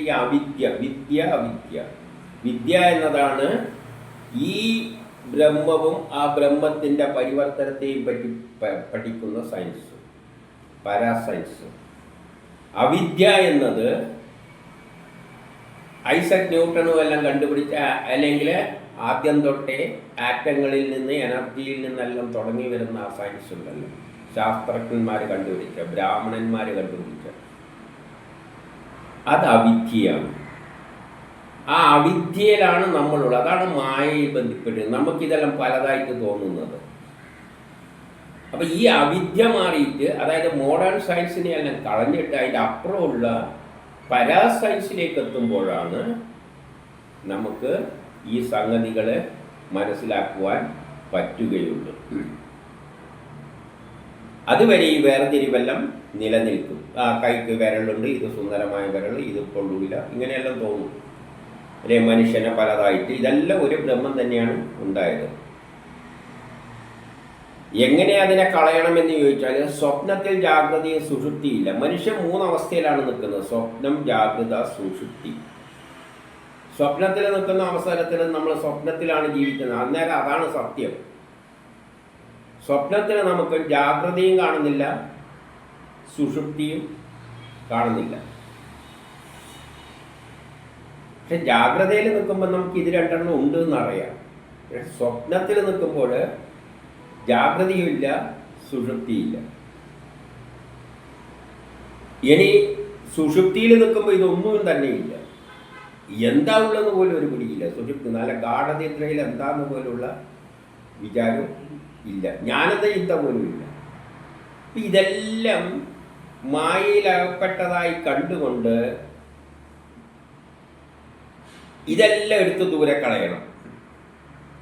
വിധിയും വിധി നിഷേധവും അതുകൊണ്ട് നിലനിൽക്കുന്നു പറയാണ്. വിധി എന്ന് പറയുന്നതും ആ വിധിയെ നിഷേധിക്കുന്നതും നിലനിൽക്കും. കാരണം ദ്വയമായിട്ടാണ് സൃഷ്ടിച്ചിരിക്കുന്നത്. ശരി തെറ്റുകളും അതുകൊണ്ടാണ് ഉണ്ടാകുന്നത്. ഒരു കാലത്തെ ശരി, വേറൊരു കാലത്തെ തെറ്റാണ്. അപ്പം വിധി എന്ന് പറയുന്നതും വിധി നിഷേധം എന്ന് പറയുന്നതും രണ്ടുമുണ്ട്. ചിലവർ പറയുക ഞാൻ ഈ കഷ്ടപ്പെടുന്നതെല്ലാം വിധി കൊണ്ടാണെന്ന്. ചിലവർ പറയുന്നത് ഒരു വിധിയൊന്നുമല്ല, അതങ്ങനെ തന്നെ. ഇപ്പം നമ്മൾ വിധിയാണോ എന്ന് ചോദിച്ചു കഴിഞ്ഞാൽ നമ്മൾ അനുഭവിക്കുന്ന വരുന്നത് ആ നിലയിൽ വേണ്ടി വിധിയായിട്ട് എടുക്കാം. അല്ലാതെ വേറൊരു തരത്തിൽ ചിന്തിച്ചു കഴിഞ്ഞാൽ ഇപ്പം നമ്മൾ നാടകത്തിൽ അഭിനയിക്കുമ്പോൾ ഒരു പിച്ചക്കാരൻ്റെ റോൾ അഭിനയിക്കുകയാണ്. അപ്പം നമ്മൾ പറയുമോ ഇതെൻ്റെ വിധിയാണ്? നാടകത്തിൽ ചിലപ്പം പറയുമായിരിക്കും. അല്ലാതെ യഥാർത്ഥത്തിൽ നമ്മൾ നാടകം കഴിഞ്ഞാൽ എൻ്റെ വിധിയാണ്, ഞാൻ പിച്ചക്കാരനായിപ്പോയി എന്ന് പറയുമോ? ഇല്ല, അത് അഭിനയമാണ്. അതിൻ്റെ വിധിയൊന്നും പറയാൻ പറ്റില്ല. കാരണം ആ നാടകത്തിൽ അങ്ങനെ അഭിനയിക്കുകയും ചെയ്യുന്നത്, അത് വിധിയായിട്ട് എടുക്കാൻ പറ്റില്ല. പക്ഷേ ജീവിതമാകുന്ന നാടകത്തിലും ആ ശക്തിയാണ് നമ്മളെ കൊണ്ട് ഇതെല്ലാം ചെയ്യിപ്പിക്കുന്നത്. അപ്പം പിന്നെ എങ്ങനെ വിധി എന്ന് പറയുക? നമ്മൾ ചെയ്യാൻ വിധിക്കപ്പെട്ട കാര്യമാണ്, നമ്മൾ ചെയ്തു കൊടുത്തേ പറ്റൂ. നാടകത്തിൽ ചെയ്യുന്നവർ ജീവിതത്തിലും ആ ശക്തിക്ക് നമ്മൾ ചെയ്തു കൊടുത്തേ പറ്റൂ. അപ്പോൾ അത് വിധിയൊന്നുമല്ല ആ നിലയിൽ. അപ്പോൾ വിധിയുണ്ടെങ്കിൽ വിധി നിഷേധവും ഉണ്ടാവും. ഇനി 62 മനനശീലക്കാരൻ ആത്മജ്ഞാനത്തിലൂടെ ഭാവാധിഷ്ഠിത അദ്വൈതത്തെയും, ഇപ്പം മനസ്സിലാക്കാൻ കഴിവുള്ള ശക്തികൾ എന്ത് വേണമെന്ന് പറയാണ്? ഭാവാധിഷ്ഠിത അദ്വൈതത്തെയും ക്രിയാധിഷ്ഠിത അദ്വൈതത്തെയും ഭൂതാധിഷ്ഠിത അദ്വൈതത്തെയും നമ്മൾ എന്ത് വേണം? വേണ്ട വിധം മനസ്സിലാക്കിയിട്ട് അവയെല്ലാം അകറ്റിക്കളയണം. അതിലൂടെ നമുക്ക് ജാഗ്രത, സ്വപ്നം, സുഷുപ്തി എന്നീ 3 അവസ്ഥകളെയും ഇല്ലാതാക്കാം. അതെങ്ങനെയാണെന്ന് ഓരോന്നിനെയും വ്യക്തമായിട്ട് 63, 64, 65 പറയുകയാണ്. നൂലും വസ്ത്രവും എന്ന പോലെ കാര്യവും കാരണവും ഒന്നാണ്. ഒരു കാരണമുണ്ടായിട്ടാണ് കാര്യം ഉണ്ടാകുന്നത്. നൂലാണ് കാരണം, വസ്ത്രം കാര്യം. അപ്പം കാരണമുണ്ട്, കാര്യമുണ്ട്. പക്ഷേ യഥാർത്ഥത്തിൽ ചിന്തിച്ചു കഴിഞ്ഞാൽ, ആത്മീയമായി ചിന്തിക്കുന്ന ഒരാളെ സംബന്ധിച്ചിടത്തോളം വസ്ത്രവും നൂലും എല്ലാം ഒന്ന് തന്നെ, വേറെ വ്യത്യാസമൊന്നുമില്ല. നൂലെന്ന് പറയുമ്പോൾ ഇങ്ങനെ കുറേ കൂട്ടി വെച്ചിരിക്കുന്ന നൂലല്ലേ, അതൊരു ബോൾ മാറിയിരിക്കുന്നു. ആ നൂലെടുത്ത് ഒരു പ്രത്യേക തരത്തിൽ അറേഞ്ച് ചെയ്ത് കഴിഞ്ഞാൽ ആ വസ്ത്രം മാറിയിരിക്കുക. രണ്ടും എന്തിനാണ്? ഒരു ഉരുട്ടി വെച്ച നൂലും ഇങ്ങനെ ചുറ്റി വെച്ച റോള് മാതിരിയുള്ള നൂലിനെയെല്ലാം നമ്മൾ നൂല് എന്ന് തന്നെയാണ് പറയുക. അപ്പം പിന്നെ വസ്ത്രവും അതില്ലാത്ത നൂലിങ്ങനെ ഒരു പ്രത്യേക തരത്തിൽ വെച്ചിരിക്കുകയല്ലേ, അപ്പോൾ അതിനെയും എന്ത് തന്നെ പറയാം? നൂല് എന്ന് തന്നെ പറയാം. പക്ഷേ ആത്മീയവാദിക്ക് ആ തരത്തിൽ വീക്ഷിക്കാൻ പറ്റുള്ളൂ, അല്ല ഭൗതികവാദിക്ക് അത് പറ്റില്ല.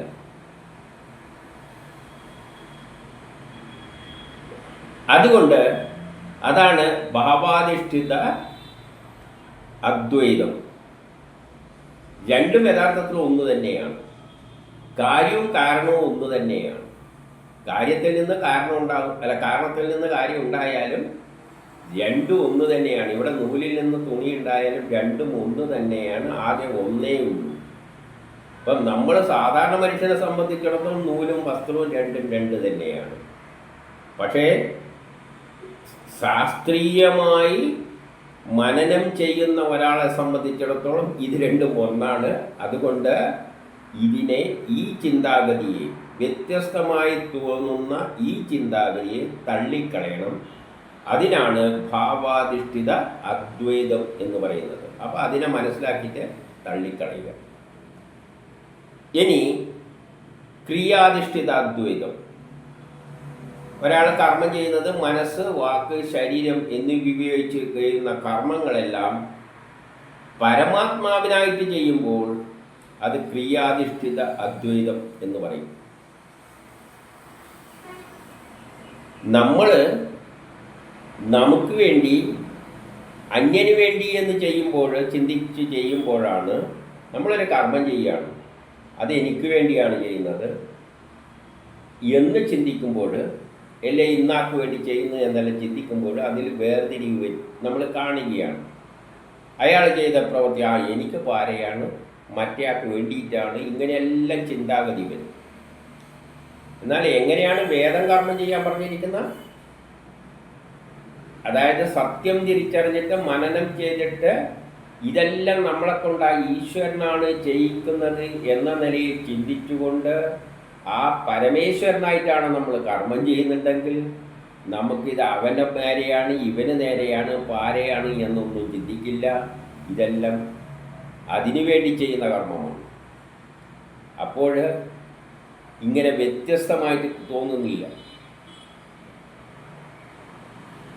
ഞാൻ എൻ്റേത് എന്ന നിലയിൽ സാധാരണ ജനം ജനിക്കുമ്പോൾ എല്ലാ കർമ്മങ്ങളും വ്യത്യസ്തമായാണെങ്കിലും ഒരാൾ ഈ എല്ലാ കർമ്മങ്ങളും ആ ശക്തിയാണ് എന്നെക്കൊണ്ടും മറ്റവനെ കൊണ്ടും ജയിപ്പിക്കുന്നത്, അത് അതിനു വേണ്ടിയാണ് എന്ന് ചിന്തിച്ചു കഴിഞ്ഞാൽ പിന്നെ ഈ വൈരുദ്ധ്യമായി തോന്നില്ല.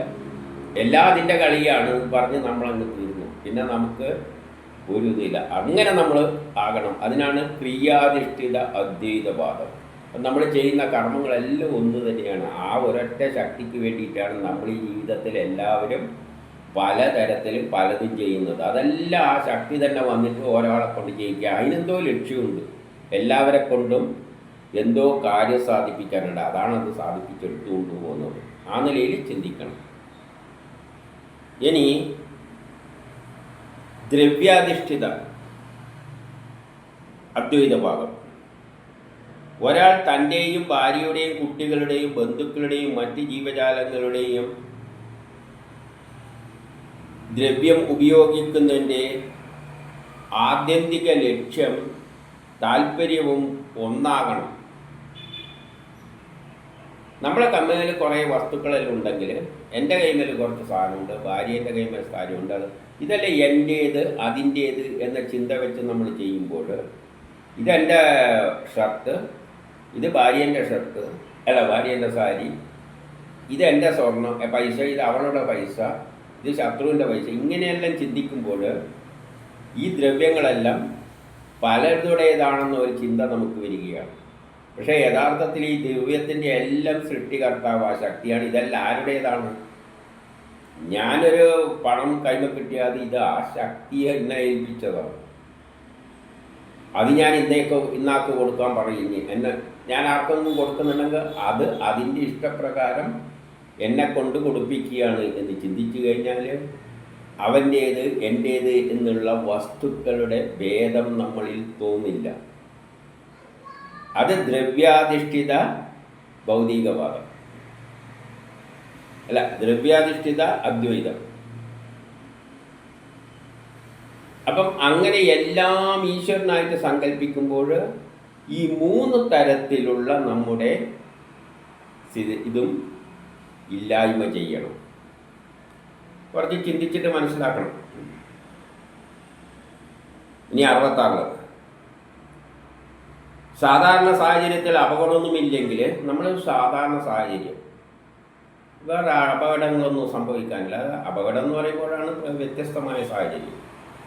നോർമൽ കേസിൽ ഒരു മനുഷ്യൻ തൻ്റെ ജീവിത കർമ്മങ്ങൾ നേരായ മാർഗത്തിലൂടെ തനിക്ക് നിഷിദ്ധമല്ലാത്ത വസ്തുക്കളിലൂടെ നിഷിദ്ധമല്ലാത്ത സ്ഥലത്ത് വെച്ച് നിഷിദ്ധമല്ലാത്ത സമയത്ത് എന്തു വേണം?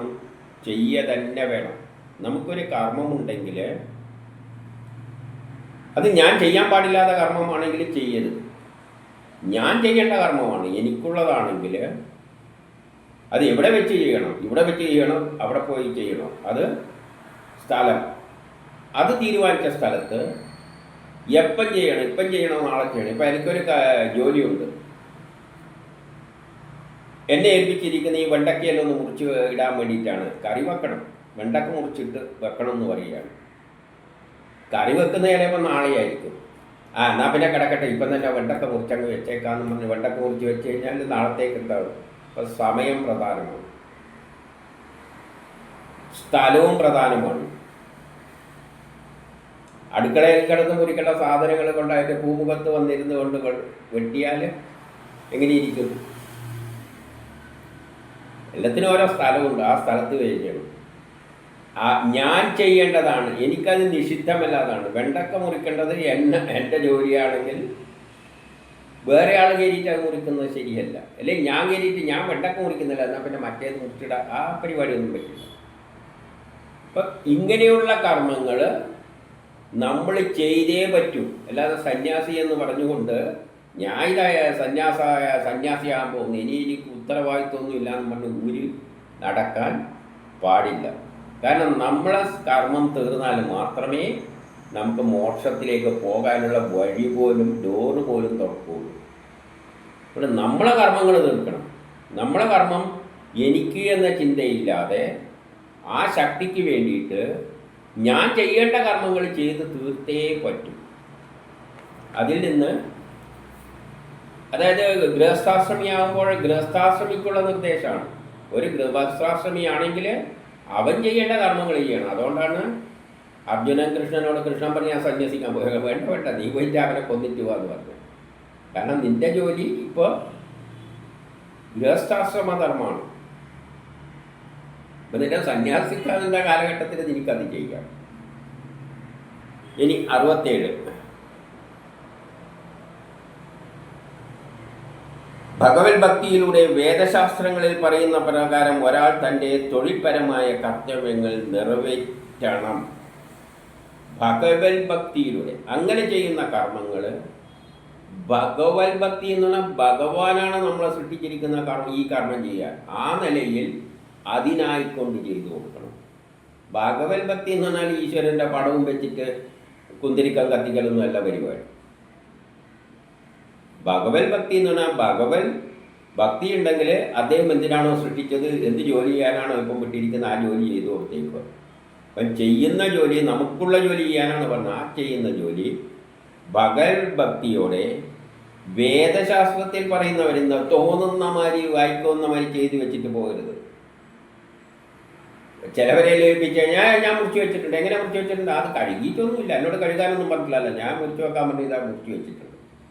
ചേനയായിരിക്കും മുറിച്ച് വെക്കാൻ, ആ ചേന ഒന്ന് മുറിച്ച് വെക്കണമെന്ന് പറയാം. ശരി, മുറിച്ച് വെക്കാം. പോയപ്പാട് തന്നെ ചേന എടുത്തിട്ട് കടിച്ച് അതിൻ്റെ മണ്ണും കളഞ്ഞില്ല, തോലും കളഞ്ഞില്ല, ഒന്നും കളയാതെ കട്ട് ചെയ്ത് വെച്ചാലോ.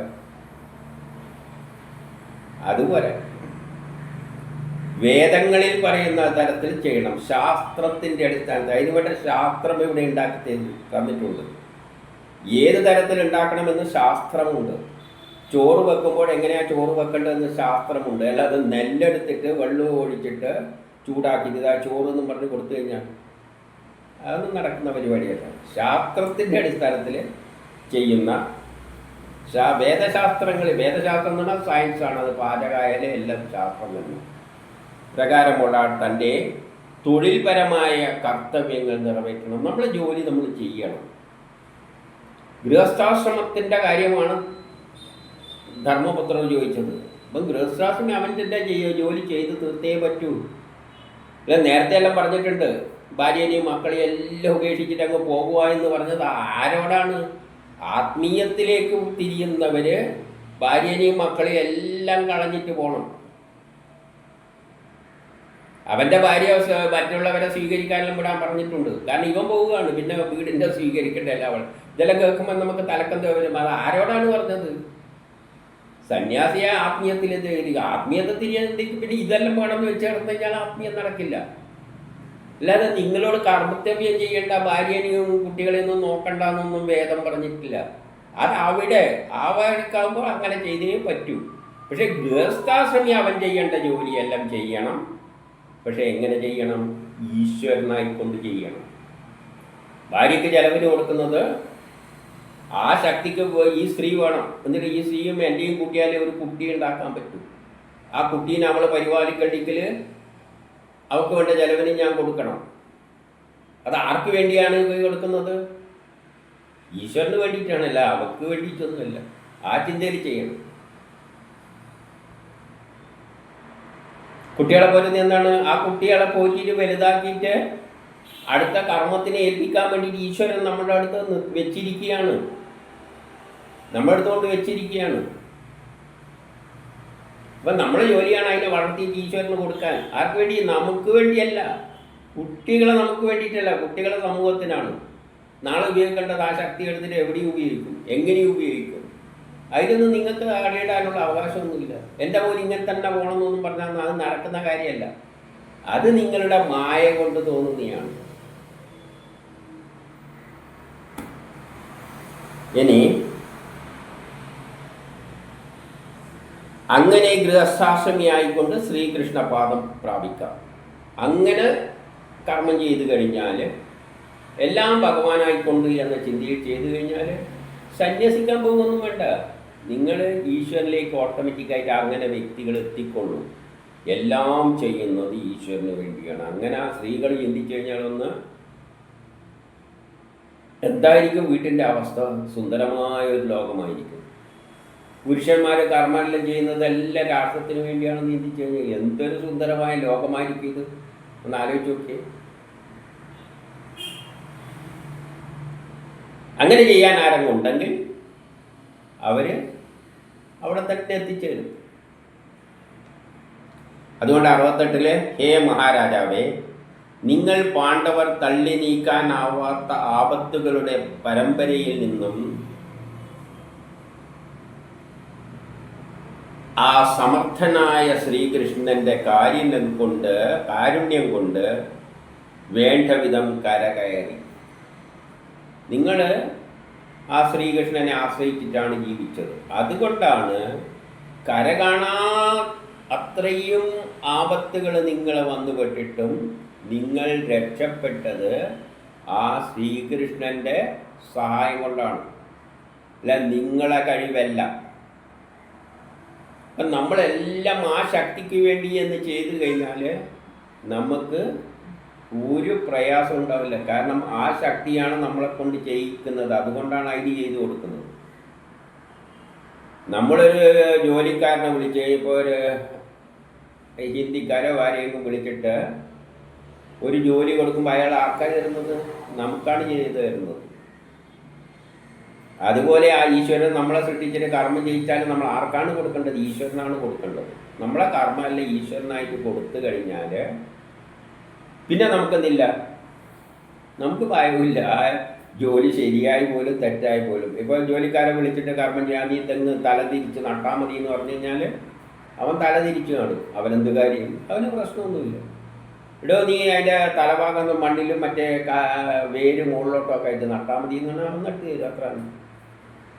പിന്നെ കായ്ക്കോ മുളക്കോ നാളെ എന്താവുന്നോ അവനൊരു ചിന്തയില്ല. അതുമാതിരി എല്ലാം ഈശ്വരന് വേണ്ടി അങ്ങ് ചെയ്തു കഴിഞ്ഞാൽ നമുക്ക് ഒരു സങ്കടമില്ല, ദുഃഖം ഉണ്ടാവില്ല. എത്ര സിമ്പിളായ കാര്യം, പക്ഷെ നമുക്കത് പറ്റില്ല. അതുകൊണ്ട് കൃഷ്ണനാണ് എല്ലാ ആപത്തുകളിൽ നിന്നും നിങ്ങളെ കരകയറ്റിയത്. എന്തെല്ലാം കഷ്ടങ്ങളുണ്ട് അതിനെല്ലാം കരകയറ്റിയിട്ട് ആ ശക്തി കൊണ്ടുവന്നിട്ടുണ്ട്. ആ തൃപ്പാദത്തിൽ അർപ്പിച്ച സേവനത്താൽ ജയിക്കപ്പെട്ട നിങ്ങൾക്ക് രാജസൂയോ യജ്ഞങ്ങളെല്ലാം നടത്താൻ പറ്റി. നിങ്ങളെ കർമ്മങ്ങളെല്ലാം ആ ശക്തിക്കായിക്കൊണ്ടാണ് ചെയ്തത്. അതുകൊണ്ടാണ് നിങ്ങൾ വിജയിച്ചിട്ട് ഈ അവസ്ഥയിലേക്കെല്ലാം എത്തിയത്. അതുപോലെ ചെയ്യുക. എന്നിട്ട് 69 പറയുകയാണ്, വളരെ കാലം മുമ്പ് മറ്റൊരു മഹാകൽപ്പത്തിൽ ഞാൻ ഉപബർഹണൻ എന്ന ഗന്ധർവനായി ജനിച്ചിരുന്നു. നാരദൻ പറയുകയാണ്, പണ്ട് ഞാൻ വേറൊരു കൽപ്പത്തിൽ ഉപബർഹണൻ എന്ന ഒരു ഗന്ധർവനായിട്ടാണ് ജനിച്ചിരുന്നത്. ഗന്ധർവന്മാർ എന്ന് പറഞ്ഞാൽ പാട്ട്, ഡാൻസ് ഇതെല്ലാം ആയിട്ടുള്ളതാണ് ഗന്ധർവ വിഭാഗം, കലാകാരന്മാർ എന്ന് പറയാം. അപ്പോൾ 70 പറയണം. അപ്പോൾ അവർക്കൊന്നുണ്ടാവും, നല്ല മുഖ സൗന്ദര്യം ഉണ്ടാവും. കലാകാരന്മാർക്കെല്ലാം ഉണ്ടാവുമല്ലോ, നല്ല മുഖ സൗന്ദര്യം ഉണ്ടാവും, ആകർഷകമായ ശരീരഘടന ഉണ്ടാവും, പുഷ്പമാല, ചന്ദനക്കുടം മുതലായെല്ലാം കൊണ്ട് അലങ്കരിച്ചിരിക്കും. അങ്ങനെയുള്ള ഞങ്ങളെ ആ നാട്ടിലുള്ള സ്ത്രീകൾക്കെല്ലാം വലിയ ഇഷ്ടമായിരുന്നു. ഏറ്റവും ഇഷ്ടമായിരുന്നു എന്നെ എന്ന് പറയുകയാണ് ഈ ഗന്ധർവൻ. സ്ത്രീകൾക്കെല്ലാം വലിയ കാര്യമായിരുന്നു ആ നാട്ടുകാർക്കെല്ലാം. അത്രയും സുന്ദരനാണ്. അങ്ങനെ ആ അവസ്ഥയിലെത്തിയപ്പോൾ ഞാൻ മദ്യോന്മത്തനായി വിഷയാസക്തനായി പോയി. ആ സാഹചര്യം ഉണ്ടായപ്പോൾ പിന്നെ മദ്യ ആസക്തി എല്ലാം കൂടി ഞാനങ്ങനെ മേളിച്ച് നടക്കുകയായിരുന്നു. എന്നിട്ട് 71 പറയുകയാണ്, ഒരിക്കൽ ദേവന്മാരുടെ യജ്ഞസഭയിൽ മരീച്യാദി പ്രജാപതിമാരെല്ലാം ഇരിക്കുന്ന ദേവന്മാരുടെ ഒരു യോഗ സ്ഥലത്ത് വെച്ച് കീർത്തനങ്ങൾ ആലപിക്കാൻ വേണ്ടിയിട്ട് ഈ ഗന്ധർവന്മാരെ അപ്സര സ്ത്രീകളെ ഡാൻസെല്ലാം ചെയ്യാൻ വേണ്ടിയിട്ട് അവരെ വിളിച്ചു. ഇപ്പോൾ ഒരു യോഗം ഉണ്ടാകുമ്പോൾ അവസാനം ഒരു പ്രോഗ്രാമെല്ലാം ഉണ്ടാവുമല്ലോ, അതുപോലെയായിട്ട് കഥയിൽ ഇങ്ങനെയെല്ലാം പറഞ്ഞു വെക്കുന്നതേ ഉള്ളൂ, അല്ലാതെ ഒരു യോഗവും ഇല്ല. ഒരു ഉദാഹരണ സഹിതം പറയുകയാണ്. 72 ഞാനും അതറിഞ്ഞ്, ഞാനും എന്ത് ചെയ്ത് അതറിഞ്ഞപ്പോൾ കുറേ സ്ത്രീകളുടെ പരിവാരമെല്ലാമായിട്ട് എന്ത് ചെയ്ത് ചുറ്റപ്പെട്ട് പാടിക്കൊണ്ടാണ് പോയത് ആ യോഗ സ്ഥലത്തേക്ക് അങ്ങ് കയറിച്ചെന്നു. കാരണം അഹങ്കാരത്തിന് മത്തുമുത്ത് കിടന്നിട്ടല്ല. അവിടെ കയറി ചെന്നപ്പോൾ ആടേണ്ടിയ സമയമെല്ലാം ഉണ്ടല്ലോ, അതൊന്നും നോക്കാതെ ഇവനങ്ങ് പാടിക്കൊണ്ടങ്ങ് കയറി ചെന്നു. നമ്മളെ വിളിച്ചിരിക്കല്ലേ. അവിടെയുള്ള പ്രജാപതിമാർക്കെല്ലാം ഇത് അനാദരവ് ആയിട്ട് തോന്നി. അവരെന്ത് ചെയ്തു? ദേഷ്യം വന്നിട്ട് ശപിച്ചു, നീ ശൂദ്രനായിട്ട് ജനിച്ചു പോട്ടെ. അങ്ങനെ ഞാനൊരു ശൂദ്ര സ്ത്രീയിൽ ജനിച്ചു. 73 പറയുകയാണ്, ആ ജന്മത്തിൽ ബ്രഹ്മജ്ഞാനന്മാരുടെ പരിചരണം കൊണ്ടും, ബ്രഹ്മജ്ഞാനം അതായത് ഏറ്റവും വലിയ ബ്രഹ്മാവിനെ മനസ്സിലാക്കിയ പണ്ഡിതന്മാരുടെ കൂടെയായിരുന്നു. ശൂദ്രശ്രീയാകുമ്പോൾ അവിടെ ജോലിക്ക് അവരെ സഹായിക്കാനല്ല ഇവനും അതിൻ്റെ കൂട്ടത്തിൽ ചെന്നുപെട്ടു. അപ്പോൾ അവരുടെ സമ്പർക്കത്തിലും പരിചരണത്തിൽ അവരെ പരിചരിക്കുക, അതുകൊണ്ട് അവരുടെ സഹവാസത്തിൽ എപ്പോഴും അവരെ കൂടെ ആയിരുന്നു. ഇപ്പം ബ്രാഹ്മണന്മാർക്ക് എന്തുണ്ട്? ശൂദ്രന്മാരായ സേവകരുണ്ട്. തൊട്ടുകൂടാ നീചം കൂടാതെ അങ്ങനത്തെ പരിപാടിയൊന്നും ഇല്ല. അവരെ പരിചരിച്ചതും സേവിച്ചതുമെല്ലാം ഈ ശൂദ്രനാണ്. ഈ തൊട്ടുകൂടായികയല്ല ഇപ്പോൾ അവിടെ നാവന്ന് ഒന്ന് ആലോചിച്ച് നോക്കി. വേദങ്ങളിലും ഒന്നുമില്ല. അങ്ങനെ സേവിച്ചത് കൊണ്ട്, നല്ല സഹവാസം കൊണ്ട് എന്ത് പറ്റി?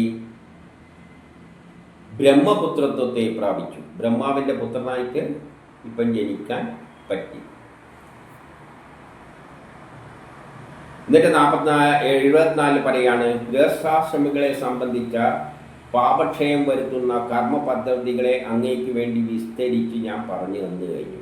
നാരദൻ പറയാണ്, ഗൃഹസ്ഥാശ്രമികൾ ജീവിക്കേണ്ട കാര്യം പറഞ്ഞാൽ ഞാൻ വിസ്തരിച്ച് പറഞ്ഞു തന്നിട്ടുണ്ട്. ഇതിലൂടെ നിങ്ങൾക്ക് എന്ത് ചെയ്യാം? പരമഹംസപദം പ്രാപിക്കാം. ഇത് ഉപയോഗിച്ചാൽ മതി. അല്ലാതെ കുടുംബത്തെ എല്ലാം ഉപേക്ഷിച്ചിട്ട്, ഇത്രയേ ഉള്ളൂ, കുടുംബത്തെ എല്ലാം ഉപേക്ഷിച്ചിട്ട് പോകേണ്ട ഒരു കാര്യമില്ല ഗൃഹസ്ഥാശ്രമി. നമ്മളെപ്പോലെയുള്ള സാധാരണ ആൾക്കാർ, ഈ പ്രഭാഷണമെല്ലാം കേൾക്കാൻ നടക്കുന്നവർ, ഭാര്യനെയും ഭർത്താവിനെയും ഒന്നും ഉപേക്ഷിച്ചിട്ട് ഒന്നും പോകാൻ, കുടുംബത്തെ ഉപേക്ഷിക്കാൻ ഒന്നും വേദം പറയുന്നില്ല. നിങ്ങൾ ഈ ആത്മീയം എന്നുള്ള പരച്ചലങ്ങ് നിർത്തിയിട്ട്, ഞാൻ ആത്മീയവാദിയാണ്, ഞാൻ ബ്രഹ്മസാക്ഷാത്കാരത്തിനാണ്, ജീവിതത്തിൻ്റെ ലക്ഷ്യം ബ്രഹ്മസാക്ഷാത്കാരമാണ് എന്നെല്ലാം പറയുന്ന അങ്ങ് നിർത്തുക. എന്നിട്ട് എന്ത് ചെയ്യുക? അവനവൻ ചെയ്യേണ്ട ജോലി, ഇവിടെ പറഞ്ഞിരിക്കുന്ന ചുരുക്ക കാര്യം ഇതാണ്. അവനവൻ ചെയ്യേണ്ട ജോലി, മറ്റവൻ്റെ ജോലി നോക്കി നടക്കണ്ട. നിനക്കുള്ള ജോലി അത് അധികം അധ്വാനിക്കേണ്ട ഒന്നുമില്ല. വാരി കൂട്ടാനൊന്നും നടക്കണ്ട. നിന്നെ സൃഷ്ടിച്ചതിന് ഒരു ജോലി ചെയ്യാൻ നീ വിധിച്ചിട്ടുണ്ട്. ആ ജോലി ഭംഗിയായിട്ട്, നിനക്ക് വേണ്ടിയല്ല, ആ ശക്തിയാണ് എന്നെ ഈ ജോലി ചെയ്യാൻ സൃഷ്ടിച്ചിരിക്കുന്നത്, ആ ജോലി ചെയ്തു എന്ന് പറഞ്ഞുകൊണ്ടങ്ങ് ജീവിച്ചാൽ ഒരു പൂജയും വഴിപാടും നടത്തേണ്ട, ഒരു ഈശ്വരനെയും വിചാരിക്കേണ്ട കാര്യമില്ല. ഒരു ചടങ്ങും ആചാരങ്ങളെ പിന്നിലും നടക്കണ്ട. അവനവൻ്റെ ജോലിയും ചെയ്തിട്ട്, പക്ഷെ ചെയ്യുമ്പോൾ എനിക്കല്ല, രാഷ്ട്രത്തിന് വേണ്ടിയെന്നും ചിന്തിച്ചാൽ മതി, ലോക പുരോഗതിക്ക്. കാരണം ആ ശക്തി ലോകത്തെ ഗോത്രകാലഘട്ടത്തിൽ നിന്ന് പുരോഗമിച്ച് നമ്മൾ ഈ അവസ്ഥയിൽ എത്തിച്ചില്ലേ, അതാ ശക്തിയാണ്. സുന്ദരമായൊരു ലോകത്തിലേക്കാണ് കൊണ്ടുപോകുന്നത്. എല്ലാവരും ഒരു കുടുംബത്തിലെ അംഗത്തെ പോലെ ഉച്ചനീചത്വങ്ങളില്ലാതെ, ആരും ആരെയും ചൂഷണം ചെയ്യാതെ, ഒരു കുടുംബത്തിലെ അംഗത്തെ പോലെ, അവിടെ ജാതിയുമില്ല, മതവുമില്ല, ഒരു ചുക്കുമില്ല, അങ്ങനെയുള്ളൊരു സിസ്റ്റത്തിലേക്കാണ് മഹാഭാരത യുദ്ധത്തിലൂടെ, 3-ാം ലോക മഹായുദ്ധത്തിലൂടെ കൊണ്ടുപോകാൻ പോകുന്നത്. ആ കർമ്മത്തിൽ അദ്ദേഹത്തിനായിക്കൊണ്ട് ചെയ്യുന്നത് പോലെ ചെയ്തു കൊടുക്കുക. പെണ്ണുകെട്ടലടക്കം കുട്ടികളെ പോറ്റുന്നടക്കം അദ്ദേഹത്തിൻ്റെ കുട്ടിയാണ്, അദ്ദേഹത്തിൻ്റെ ഭാര്യയാണ്. ഇതിനു വേണ്ടിയിട്ട് അദ്ദേഹത്തിന് വേറെ കുട്ടികൾ ഉണ്ടാക്കാൻ വേണ്ടിയിട്ട് ഭാര്യൻ്റെ അണ്ടവും അനുയോഗിച്ച അണ്ടവും പുരുഷൻ്റെ ബീജവും ചേർത്തിട്ട് വേണം കുട്ടികളെ ഉണ്ടാക്കിയെടുക്കുക. അതിന് വേണ്ടിയിട്ടാണ് ഇവിടെ സൃഷ്ടിച്ചിരിക്കുന്നത്, അല്ല നമുക്ക് വേണ്ടിയിട്ടൊന്നുമല്ല. അതിനൊരു കുട്ടീനെ വേണം നാളത്തെ ജോലി ചെയ്യാൻ വേണ്ടി, അല്ല നമുക്ക് വേണ്ടിയൊന്നുമല്ല. ഈ ചിന്തയിൽ കണ്ടുകൊണ്ട് ചെയ്തു കഴിഞ്ഞാൽ മാത്രം മതി. ഗൃഹസ്ഥാശ്രമം ഇതേ ചെയ്യേണ്ടു. അല്ലാതെ എല്ലാത്തിനും ഉപേക്ഷിച്ചിട്ട് നമ്മൾ കേൾക്കും ഭാഗവതം എന്നാണ് പറയുന്നത്. എല്ലാവരും ഉപേക്ഷിച്ചിട്ട് ഇവരെപ്പോഴും രാവിലെ തൊട്ട് വൈകുന്നേരം വരെ കുടുംബം ഉപേക്ഷിക്കുക. ഇത് കേൾക്കുമ്പോൾ തന്നെ അവന്മാർക്ക്, കേൾക്കുന്ന ആൾക്കാർക്ക് എന്ത് പറ്റും? എന്നോടായിരിക്കും ദേഷ്യം. എന്നോട് ദേഷ്യപ്പെട്ടിട്ട് എന്താ കാര്യമോ? ഭാഗവതം അങ്ങനെ എഴുതി വെച്ചിരിക്കുന്നത്. പക്ഷേ അതെന്തിന് ആർക്കെതിരായിട്ടാണ്? നിങ്ങൾ ഈ അനാവശ്യ ആത്മീയെന്നും പറഞ്ഞുകൊണ്ട് ഞാൻ ആത്മീയവാദിയാണ്, ഞാൻ ബ്രഹ്മസാക്ഷാത്കാരമാണ് എന്നെല്ലാം പറയുകയാണെങ്കിൽ, മോക്ഷം ലഭിക്കലാണ് ലക്ഷ്യം എന്ന് പറയുകയാണെങ്കിൽ കുടുംബത്തെ ഉപേക്ഷിച്ച് പോയേ പറ്റൂ. അല്ലെങ്കിൽ ഗൃഹസ്ഥാശ്രമിയായിട്ട് ജീവിച്ചു കൊള്ളുക. ആ ജീവിക്കുമ്പോൾ എല്ലാം ആ ശക്തിക്കായിട്ട് ചെയ്തുകൊണ്ട് കൊടുക്കുക. ഞാൻ എൻ്റേത് എന്ന് വാരിക്കൂട്ടുന്ന പരിപാടി ഒഴിവാക്കുക. ഇത്രയേ ചെയ്യുള്ളൂ. മനസ്സിന് നല്ല സമാധാനം കിട്ടും. നിങ്ങൾക്ക് ബ്രഹ്മസാക്ഷാത്കാരം കിട്ടും. പറഞ്ഞിരിക്കുന്നു, കൃഷ്ണന് അവസാനം കൃഷ്ണന്റെ ചരണത്തിൽ പോയി എത്തിച്ചേരുന്നു. ഇത് ചെയ്താൽ മതി. ഞാനെന്ന ചിന്ത മറക്കുക, എനിക്ക് എന്ന ചിന്ത കളയുക. എന്നിട്ട് കർമ്മം ചെയ്യേണ്ട കർമ്മം ചെയ്യും. ഞാനിപ്പം ജയിച്ചു കഴിഞ്ഞാൽ രാവിലെ എണീച്ചിട്ട് എനിക്ക് മൊബൈൽ അപ്ലോഡ് ചെയ്യേണ്ട എൻ്റെ കർമ്മമായി മാറിയിരിക്കുകയാണ്. എൻ്റെ മനസ്സിൽ അങ്ങനെ ആ ശക്തി തോന്നിപ്പിച്ചു. രാവിലത്തെ എണീറ്റ് ഇത് കുറേ അപ്ലോഡ് ചെയ്തിടുന്നു. എനിക്കതിൻ്റെ അകത്ത് കൂരാൻ പറ്റുമോ? ഞാൻ ചെയ്യുന്നു, അത്രയേ ഉള്ളൂ. അല്ലാതെ ഇതൊന്നും എനിക്കങ്ങനെ തോന്നാൻ കാരണം തന്നെയാണ് ഏതോ ഒരു ശക്തിയല്ല, ആ ശക്തി തന്നെ എന്നെക്കൊണ്ട് ഇത് ചെയ്യിപ്പിക്കുന്നു, ഞാൻ ചെയ്യുന്നു. ആ അർത്ഥത്തിലേ ഞാൻ കാണുന്നുള്ളൂ. ഇതാൾ കാണുമോ കാണുന്നില്ലേ, കേൾക്കുമോ കേൾക്കില്ല എന്നൊന്നും എൻ്റെ ചിന്തയല്ല. അത് അങ്ങേര് എന്നെക്കൊണ്ട് ചെയ്യിപ്പിച്ച ആരും കാണുന്നില്ല, ഇത് അങ്ങേർക്കുള്ള കുഴപ്പം. ആ നിർഗുണമായ ബ്രഹ്മത്തിന് എല്ലാം കഴിഞ്ഞ ശക്തി വിശേഷത്തിന് എന്നെക്കൊണ്ട് കാണിച്ചിട്ട് ആരും കാണുന്നില്ല എന്ന് പറഞ്ഞാൽ അങ്ങേരെ ഫെയിലിയർ. എൻ്റെ എന്ത് ഫെയിലിയർ? എൻ്റെ ഫെയിലിയറൊന്നുമല്ല. എന്നെക്കൊണ്ട് പിന്നെ ഇത് ചെയ്യിപ്പിച്ചിട്ട് പിന്നെ എൻ്റെ ഉത്തരവാദിത്വമൊന്നുമില്ല ഇതിൽ. അതുകൊണ്ട് ഞാൻ അതിനെപ്പറ്റി ചിന്തിക്കലില്ല. ഞാൻ അപ്ലോഡ് ചെയ്യും, എന്നെക്കൊണ്ട് ചെയ്യിപ്പിക്കുകയാണ്, അത് ചെയ്തങ്ങ് കൊടുക്കുന്നു. എങ്ങനെ ചിന്തിച്ചു കഴിഞ്ഞാൽ നമുക്ക് മനസ്സിനെന്തില്ല, ഒരു പ്രശ്നമില്ല. വേദവ്യാസം വേദങ്ങൾ എഴുതിയിട്ട് എത്ര പേര് വായിച്ചു, എത്ര പേര് അർത്ഥം മനസ്സിലാക്കി? അത് എത്ര കാലം ഋഷികൾ പാടുപെട്ടിട്ട് എഴുതി വെച്ച ഗ്രന്ഥങ്ങളാണ്, എത്ര ശാസ്ത്രങ്ങളാണ്. ലോകം ഇതെല്ലാം കണ്ടിരുന്നെങ്കിൽ അന്തം വിട്ടിട്ട് UNOൻ്റെ ഗ്രന്ഥമാക്കി മാറ്റുമായിരുന്നു ഈ വേദങ്ങളെ. അങ്ങനെ എല്ലാ സയൻസും അതിൻ്റെ അകത്തുണ്ട്. എങ്ങനെ ജീവിതത്തിൻ്റെ ലക്ഷ്യം കൃത്യമായിട്ട് പറഞ്ഞു വെച്ചിട്ടുണ്ട്, അതെല്ലാം ഇതിൻ്റെ അകത്തുണ്ട്. അപ്പോൾ ഏറ്റവും വലിയ ഗ്രന്ഥം ഏതായിരിക്കും? വേദങ്ങളായിരിക്കും. അത് ആയോ? ഒരു യുക്തമായില്ല. ആരല്ലോ തലേൻ്റെ അടിയിൽ തലങ്ങാണിമാരി വെച്ച് കിടന്നുറങ്ങിയാണ്. എന്നിട്ട് വേദവ്യാസത്തിന് വല്ല പ്രശ്നമുണ്ടോ? ഒരു പ്രശ്നമില്ല. അങ്ങേർക്കൊരു പ്രശ്നമില്ല. അങ്ങേർക്കും അറിയാം ഇതൊന്നും വായിക്കില്ല. അതുകൊണ്ടാണ് അദ്ദേഹം എഴുതിയിട്ട് കുറച്ചൊരു വിഷമം അദ്ദേഹത്തിന് ഉണ്ടായിരുന്നു.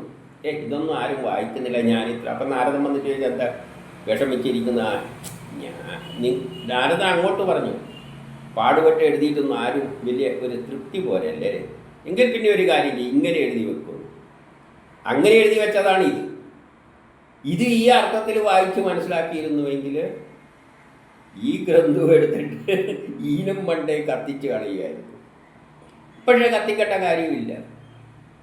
ശരിയായ നിലയിൽ പറയുമ്പോൾ കാര്യങ്ങളാണ്. ആത്മീയതയിലേക്ക് തിരിയുന്നവന് അങ്ങനെ പോയേ പറ്റൂ, അല്ലാതെ വേറെ വഴിയൊന്നുമില്ല. അല്ലാത്തവർ ഭൂരിപക്ഷവും അല്ലാത്തവരാണ്. നിങ്ങൾക്ക് വേണ്ടിയാണ് വേദങ്ങൾ സയൻസ് എഴുതി വച്ചിരിക്കുന്നത്. നിങ്ങൾ കർമ്മം നിസ്വാർത്ഥമായി ചെയ്യുക, ഇത്രയും വേദം. അതിൽ ഒരു തെറ്റുമില്ല ഇതിൽ. അപ്പം ഇനി 75, 75, 76, 77 പറയുകയാണ്, പാണ്ഡവർ മർത്യലോകത്തിൽ മഹാഭാഗ്യവാന്മാരാണ്. കാരണം പരബ്രഹ്മമാകുന്ന മൂർത്തി അതാണ് ശ്രീകൃഷ്ണൻ. ആ കാലത്തെയാണ്, ശ്രീകൃഷ്ണൻ്റെ കാലഘട്ടത്തെയാണ്, നമ്മളിന്ന് ജീവിക്കുന്ന കാലത്തെയാണ് കൃഷ്ണനായിട്ട് ചിത്രീകരിച്ചിരിക്കുന്നത്. മേടമാസത്തിലെ സൂര്യൻ ഒരു സൂര്യനാണ്, ഇടവത്തിലെ സൂര്യൻ വേറൊരു സൂര്യനാണ്. കാരണം അതിൻ്റെ സ്വഭാവം വ്യത്യാസമാണ്. അപ്പോൾ ഓരോ കാലഘട്ടത്തിലെയും ആ ശക്തി നമ്മളിലേക്ക് ആക്ട് ചെയ്യുന്ന, കാലത്തിലൂടെ ആക്ട് ചെയ്യുന്ന ശക്തി ഓരോ കാലഘട്ടത്തിനും അതിനെ മൂന്നാം ലോകമഹായുദ്ധത്തിലേക്ക് അല്ലെങ്കിൽ മഹാഭാരത യുദ്ധത്തിലേക്ക് നയിക്കുന്ന, ചൂതുകളിയെ ഇല്ലാതാക്കി നല്ലൊരു വസുദേവ കുടുംബത്തിലേക്ക് നയിക്കുന്ന കാലഘട്ടത്തിലെ ശക്തിവിശേഷത്തെയാണ് കൃഷ്ണനായി ചിത്രീകരിച്ചിരിക്കുന്നത്. ആ പരബ്രഹ്മമൂർത്തി തന്നെയാണ്. ആ മൂർത്തി മനുഷ്യലക്ഷണങ്ങളോടെ നിങ്ങളുടെ ഗൃഹത്തിൽ നിഗൂഢമായി വസിക്കുന്നു. മനുഷ്യലക്ഷണങ്ങളോടെ നിങ്ങളുടെ ഗൃഹത്തിൽ, ഈ കാലഘട്ടത്തിൻ്റെ കാലഘട്ടത്തിൽ ഓരോ ഗൃഹത്തിലും നിഗൂഢമായി നിൽക്കുന്നുണ്ട്. കാരണം ആ ശക്തി എല്ലാ ലോകവും വ്യാപിച്ചു കിടക്കുകയാണ്. പക്ഷെ ഈ കാലത്തിലെ ശക്തി കൃഷ്ണനെന്ന ആ ഒരു മൂന്നാം ലോകമഹായുദ്ധത്തിലേക്ക്, മഹാഭാരത യുദ്ധത്തിലേക്ക് നയിക്കാൻ പോകുന്ന ശക്തി നമ്മുടെ എല്ലാം ഗൃഹത്തിൽ നിഗൂഢമായി വസിക്കുന്നു. അതിനാൽ പല മാമുനിമാരും പല ദിക്കിൽ നിന്നും ഭഗവത് ദർശനാർത്ഥം ഇവിടെ വന്നു.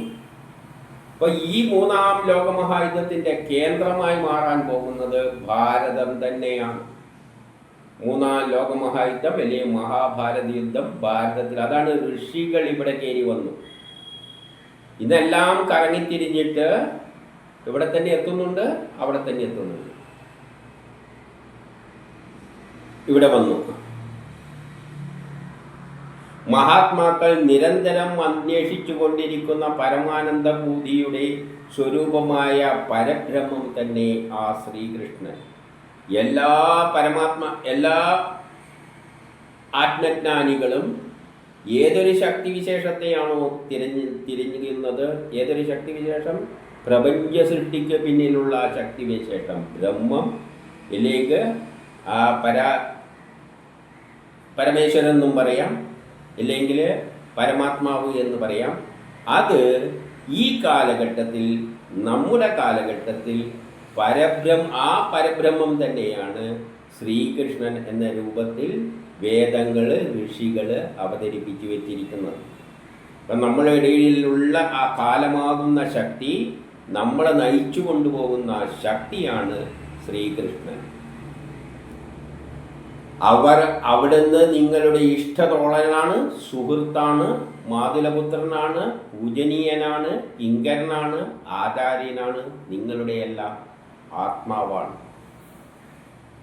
നമ്മുടെ ആത്മാവ് തന്നെയാണ് ആ ശ്രീകൃഷ്ണൻ. അതിന് പ്രത്യേകിച്ച് നോക്കേണ്ട കാര്യമൊന്നുമില്ല. ഒരു രൂപത്തിൽ അത് കഥയിലങ്ങനെ പറയും, കൺപീലിയെല്ലാം വെച്ചിട്ട് അവതരിപ്പിക്കും.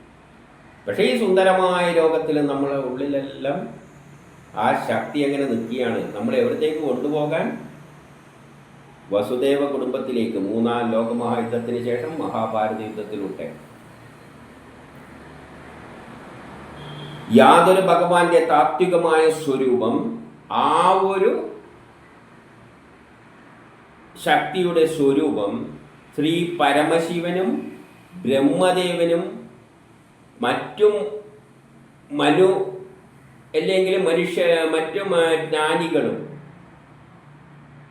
മറ്റു മഹാന്മാരായ ജ്ഞാനികളും അവരുടെ ബുദ്ധി കൊണ്ട് വാസ്തവികമായ നിഗമനങ്ങളിലൂടെ നിരൂപണം ചെയ്തിട്ടില്ല.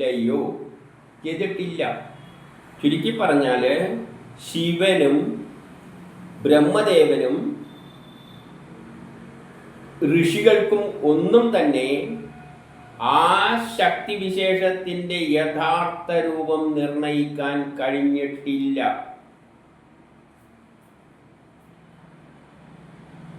ആ യഥാർത്ഥ രൂപം നിർണയിക്കാൻ കഴിഞ്ഞിട്ടില്ല.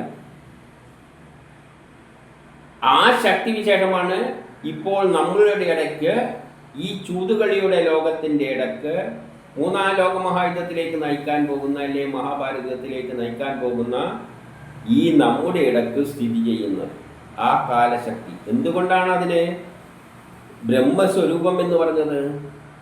ആ ശക്തി ഒരു സുന്ദരമായ ലോകമുണ്ടാക്കാൻ പോവുകയാണ് അവസാനം. അപ്പോൾ അതിന് മുമ്പിൽ അവതരിപ്പിച്ച കാലമെല്ലാം പുരോഗമിക്കാത്ത കാലമാണ്. ഏത്? പരശുരാമൻ്റെ കാലഘട്ടം, ഗോത്ര കാലഘട്ടം. ആ കാലത്തെ ശക്തിക്ക് അത്രേ പ്രാധാന്യമുള്ളൂ. ഒരു ചെറിയ രൂപത്തിൽ വന്നതാണ് പരശുരാമനായിട്ട്. പിന്നത്തെ കൊളോണിയലിസത്തിൻ്റെ കാലഘട്ടത്തിൽ വന്നതാണ് ശ്രീരാമൻ, അതും ഒരു ചെറിയ രൂപത്തിൽ. പക്ഷെ എല്ലാം തികഞ്ഞ ഒരു ലോകത്തിലേക്ക് നയിക്കാൻ വേണ്ടി വരുന്ന ആ വിശ്വരൂപം, അതാണ് ഏറ്റവും ശ്രേഷ്ഠമായ രൂപം, അതാണ് കൃഷ്ണരൂപം. അതാണ് ലോകത്തെ ഏറ്റവും, ഈ 4 യുഗങ്ങളിൽ വെച്ച് ഏറ്റവും സുന്ദരമായ അവസ്ഥയിലേക്കും എല്ലാം തികഞ്ഞ അവസ്ഥയിലേക്ക് എത്തിക്കാൻ പോകുന്നു. വസുദേവ കുടുംബം, ലോകം മുഴുവൻ ഒരു തറവാട്. ആ ശക്തിയാണ് അവതാരങ്ങളിൽ പൂർണ്ണരൂപം. പൂർണ്ണരൂപം എന്ന് പറയുമ്പോൾ ആ ബ്രഹ്മത്തിൻ്റെ പൂർണ്ണരൂപമാണ് നമ്മളിപ്പോൾ നമ്മളുടെ ഇടയിൽ നിന്നുകൊണ്ട് ഈ കാലം നമ്മളെ നയിച്ചു കൊണ്ടിരിക്കുന്നത്. ആ കാലത്തിന് പിന്നിലുള്ള ശക്തിയാണ് ശ്രീകൃഷ്ണൻ. യാതൊരു ഭഗവാനെ മൗനം, ഭക്തി, മൂലാവ എന്നിവയാൽ ഋഷികൾ ആരാധിച്ചു വരുന്നുവോ, അപ്പം വേദങ്ങളെല്ലാം എഴുതിയ ഋഷികൾ ആ ബ്രഹ്മത്തെ തന്നെയാണ് ഈ പൂർണ്ണാവതാരമായ ഈ കാലഘട്ടത്തിൻ്റെ പിന്നിലെ ശക്തിയായിട്ട് ആരാധിച്ചു വരുന്നത്. അവരാണ് ഇതെല്ലാം പറഞ്ഞു തരുന്നത്. ആ ഭക്തജനപാലകൻ നമ്മിൽ പ്രസാദിക്കട്ടെ. അപ്പം ആ ശക്തി വിശേഷം നമ്മിൽ പ്രസാദിച്ചു കഴിഞ്ഞാൽ എന്ത് പറ്റും? നമ്മളൊരു സുന്ദരമായ ലോകത്തിലേക്ക് എത്തും, വസുദേവ കുടുംബത്തിലേക്ക്. എല്ലാ ശാസ്ത്രജ്ഞാനവും തികഞ്ഞ് എല്ലാ ശാസ്ത്രത്തിൻ്റെ പുരോഗതികളിലും ഏറ്റവും ഉയരത്തിൽ നിൽക്കുന്ന ആ സുന്ദരമായ ലോകത്തിലേക്ക് എല്ലാവരും ഒരു കുടുംബത്തിലെ അംഗത്തെ പോലെ എത്തിയിരിക്കുന്ന ആ കാലഘട്ടത്തിലേക്ക് അത് പ്രസാദിക്കട്ടെ എന്നാണ് ഇവിടെ പറഞ്ഞു വരുന്നത്. ഇനി 78 ശുഗൻ പറയുകയാണ്, ധർമ്മപുത്ര രാജാവ് നാരദൻ പറഞ്ഞത് കേട്ടിട്ട് അദ്ദേഹത്തിന് വളരെ പ്രസന്നതയുണ്ടായി. കേട്ടതിലെല്ലാം സന്തോഷിച്ചിട്ട് നാരദമുനിയെയും ശ്രീകൃഷ്ണനെയും പൂജിച്ചു. ഇനി 29 അതിൽ സംതൃപ്തി അടഞ്ഞ നാരദമുനി ശ്രീകൃഷ്ണനോടും ധർമ്മപുത്രനോടും വിട പറഞ്ഞതിന് ശേഷം അദ്ദേഹത്തിൻ്റെ വഴിക്ക് പോയി. ധർമ്മപുത്രകരാകട്ടെ ശ്രീകൃഷ്ണൻ പരബ്രഹ്മമൂർത്തിയുടെ സ്വരൂപമാണെന്നറിഞ്ഞിട്ട് അദ്ദേഹം അന്തം വിട്ടു നിന്നു.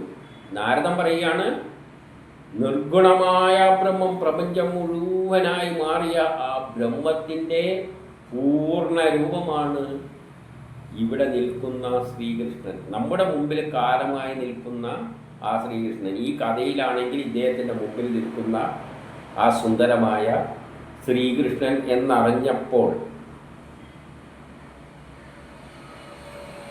ആ ശക്തിയെ ആർക്കും കാണാനും പറ്റില്ല, അതിൻ്റെ ആ ശക്തി വിചാരത്തെ അളക്കാനും പറ്റില്ല, ഒന്നും ചെയ്യില്ല, ഋഷികൾക്ക് പോലും അറിയാൻ പറ്റില്ല എന്നത് ഭൂമി സൃഷ്ടി നടത്തുമ്പോൾ അതിൻ്റെ ലക്ഷ്യത്താണ് ഏറ്റവും സുന്ദരമായ ഒരു ലോകം ഉണ്ടാക്കുകയാണ്. ആ ലോകം അതിൻ്റെ രൂപം തന്നെയാണ്, അതിലേക്ക് നയിച്ച കാലമാണ് ശ്രീകൃഷ്ണൻ. അപ്പോൾ ആ ബ്രഹ്മത്തെ കാണുന്നതിന് സമാനമായ ഒരു ശക്തിവിശേഷമാണ് ഇന്ന് നമ്മുടെ മുമ്പിൽ, നമ്മളെ ഗ്രഹത്തിൽ, നമ്മളെ ഹൃദയത്തിൽ നിന്നുകൊണ്ട് നമ്മളെ നയിക്കുന്നത്. ഇത് കേട്ടപ്പോൾ ഇദ്ദേഹം അന്തം വിട്ടുമോ അതിശയിച്ചു നിന്നുപോയി എന്നാണ് പറയുന്നത്. ഇത്രയും വലിയ കക്ഷിയാണോ നമ്മൾ? അതായത് നമ്മളിപ്പം നയിക്കുന്ന ശക്തി, നമ്മളെ നീട്ടിൽ നിൽക്കുന്ന സൗഭാഗ്യം, അതെല്ലാം ആ ശക്തി വിശേഷമാണ്, ഈ കാലമാണ്. ആ കാലത്തിൻ്റെ മുമ്പിൽ നമ്മൾ അന്തം വിട്ടു നിന്നു പോകും. 80 പറയാണ്, ഇപ്രകാരം ദക്ഷപുത്രിമാരുടെ വംശങ്ങൾ വേറെ വേറെയായി അങ്ങേക്ക് വിവരിച്ചു തന്നു. ദക്ഷപുത്രിമാരിലൂടെയാണ് ഈ സൃഷ്ടിക്രമങ്ങളെല്ലാം ഉണ്ടായിട്ട് അതിൻ്റെ ഏറ്റവും അവസാനത്തെ നിലയിലെത്തിയ അവസ്ഥ ഇദ്ദേഹം പറഞ്ഞു കൊടുത്തത്. ഏറ്റവും അവസാനത്തിയ അവസ്ഥ, അതായത് കലിയുഗത്തിൻ്റെ അവസാനത്തിൽ എല്ലാം തികഞ്ഞ വസുദേവ കുടുംബത്തിലേക്ക് എത്താൻ പോകുന്ന അവസ്ഥ. വസുദേവ കുടുംബത്തിൽ എത്തിയ അവസ്ഥയാണ്. കാരണം മഹാഭാരത യുദ്ധം ജയിച്ചിട്ടുള്ള കാര്യമാണ് ഇവിടെ പറഞ്ഞു കേൾക്കുന്നത് ധർമ്മപുത്രരോട്. നമ്മളവിടെ എത്തിയിട്ടില്ല, നമ്മളവിടത്തേക്ക് എത്താൻ പോവുകയാണ്. അപ്പം നമ്മളെ എത്തിയിരിക്കുന്ന ഈ കാലത്തെയാണ് കൃഷ്ണനായിട്ട് കാണേണ്ടത്. ആ ബ്രഹ്മത്തിൻ്റെ സമാനമായ രൂപത്തിലാണ് ഈ കാലം ഇപ്പോൾ ആക്ട് ചെയ്യുന്നത്. അത് നമ്മൾ ലോകത്തിൽ ദർശിച്ചാൽ കാണും. ഇന്ന് മൂന്നാം ലോകമഹായുദ്ധത്തിൻ്റെ പടിഭാഗത്തിൽ അല്ലെങ്കിൽ മഹാഭാരത യുദ്ധത്തിൻ്റെ പടിവാതിക്കൽ നിൽക്കുന്ന നമ്മൾ ലോകത്തിൽ നമ്മൾ നടക്കുന്ന സംഭവവികാസങ്ങൾ കാണുമ്പോൾ നമ്മൾ അന്തം വിട്ടു നിൽക്കുകയാണ്. എങ്ങോട്ടേക്കാണ് ഈ ലോകത്തെ എനിക്ക് മുമ്പോട്ട് പോകാൻ ഒന്നും കാണുന്നില്ല. ലോകം രണ്ട് ധ്രുവങ്ങളായിട്ട് നിന്നുകൊണ്ട് രണ്ട് പക്ഷത്തും നടക്കുന്ന സംഭവം ഇനി എങ്ങോട്ടേക്കാണ് ഇത് പോകാൻ പോകുന്നതെന്ന് ഒരു ചിന്തകനും പറയാൻ പറ്റാത്ത അവസ്ഥയിലാണ് അവിടെ ഉള്ളത്. എങ്ങോട്ടേക്കാണ് ലോകം പോകുന്നത് ഒന്നും ചെയ്യാൻ പറ്റാതെ, എങ്ങോട്ടേക്ക് ഒരു ഐഡിയ ഇല്ല, ഒരു ആർക്കും പറയാൻ പറ്റില്ല, ചരിത്രകാരനും പറയാൻ പറ്റില്ല എങ്ങോട്ടേക്കാണ് ഇത് നാളെ ഇത് മൂവ് ചെയ്യാൻ പോകുന്നത്. അതാകുമ്പം ചിലപ്പോൾ അത് ലോകത്തെ തന്നെ നശിക്കുന്ന മഹാഭാരത യുദ്ധത്തിൻ്റെ അവസാന ഘട്ടമായ ബ്രഹ്മാസ്ത്രം മറ്റുള്ളവർ കയറി തുടക്കുന്ന ന്യൂക്ലിയർ ബോംബ് അവസാനം കയറി തുടക്കുന്ന അവസ്ഥയിലേക്കാണ്. അങ്ങനെ പോവുക തന്നെ ചെയ്യും. അവശേഷിക്കുന്നതും കുറച്ചു പേരാണെന്ന് പറഞ്ഞു വെച്ചിട്ടുള്ളൂ. ആ അവശേഷിക്കുന്നതിലൂടെയാണ് ഈ സുന്ദരമായ വസുദേവ കുടുംബം ഉണ്ടാകാൻ പോകുന്നത്. അപ്പം അത്രയും ഭയാനകമായ ഒരു ശക്തിവിശേഷമാണ് ഈ കാലം, ഇപ്പോഴത്തെ കാലം, ഈ യുഗം, നമ്മൾ ജീവിക്കുന്ന യുഗം. ആ ശക്തിവിശേഷം, ആ കാലം തന്നെയാണ് ശ്രീകൃഷ്ണൻ. ആ ശ്രീകൃഷ്ണൻ അറിയാം ഈ ലോകത്തെ ഇവിടത്തേക്കാണ് എത്തിക്കേണ്ടത്. അതെങ്ങനെയായിരിക്കും? മഹാഭാരത യുദ്ധത്തിലൂടെ, മൂന്നാം ലോക മഹായുദ്ധത്തിലൂടെ, തന്ത്രത്തിലൂടെ, കള്ളത്തരത്തിലൂടെ തന്നെയാണ്. എന്തിനാണ് ഈ തന്ത്രവും കള്ളത്തരവും ഉപയോഗിക്കുന്നത്? അല്ലെങ്കിൽ ന്യൂക്ലിയർ ബോംബ് വെച്ച് കഴിഞ്ഞാൽ ലോകം തന്നെ ഇല്ലാതായി, ആ ലക്ഷ്യം നടക്കില്ല. കാലത്തിന് അതല്ല വേണ്ടത്, ഒരു സുന്ദരമായ ലോകം ഉണ്ടാക്കണം. അല്ലാതെ തമ്മിലൊക്കെ അടുപ്പിച്ച് കഴിഞ്ഞാൽ ലക്ഷ്യമെല്ലാം പൊളിയും. അപ്പം തന്ത്രത്തിലൂടെ, കുതന്ത്രത്തിലൂടെ, ബുദ്ധിശക്തിയിലൂടെ കാലം മുന്നോട്ടേക്ക് നയിക്കുകയാണ് ആ യുദ്ധത്തെ. എന്നിട്ട് അതൊരു സുന്ദരമായ ലോകം എത്തിക്കുക തന്നെ ചെയ്യും. പക്ഷേ നമുക്കൊന്നും ചിന്തിക്കാൻ പറ്റാത്ത അവസ്ഥയിലാണ് കാലം അതിനെ കൊണ്ടുപോകുന്നത്. അത് കൊണ്ടുപോവുകയും ചെയ്യും. ആ ശക്തിയാണ് കൃഷ്ണൻ. ആ ശക്തി ഏതാണ്? ആ നിർഗുണമായി പ്രപഞ്ചം മുഴുവൻ 17-14 ലോകങ്ങളും ഉണ്ടാക്കിയ ശക്തിവിശേഷം. അപ്പം ആ വംശത്തെ പറഞ്ഞ് വിവരിക്കപ്പെട്ടു. ഈ വംശപരമ്പരയിലൂടെയാണ് ദേവന്മാരും അസുരന്മാരും മനുഷ്യരും എല്ലാമായ സ്ഥാവര ജംഗമങ്ങളായ എല്ലാ ജീവജാലങ്ങളും ഈ പ്രപഞ്ചത്തിൽ ഉണ്ടായിരിക്കുന്നത്. ഏതിലൂടെ? ആ ദക്ഷ പ്രജാപതിയുടെ പെൺമക്കളിലൂടെ. അതാണ് ഇവിടെ വിവരിച്ച് തന്നത്. അതോടുകൂടി സ്കന്ധം 7 അവസാനിക്കുകയാണ്. നമ്മൾ 8ലേക്ക് കടക്കുകയാണ്.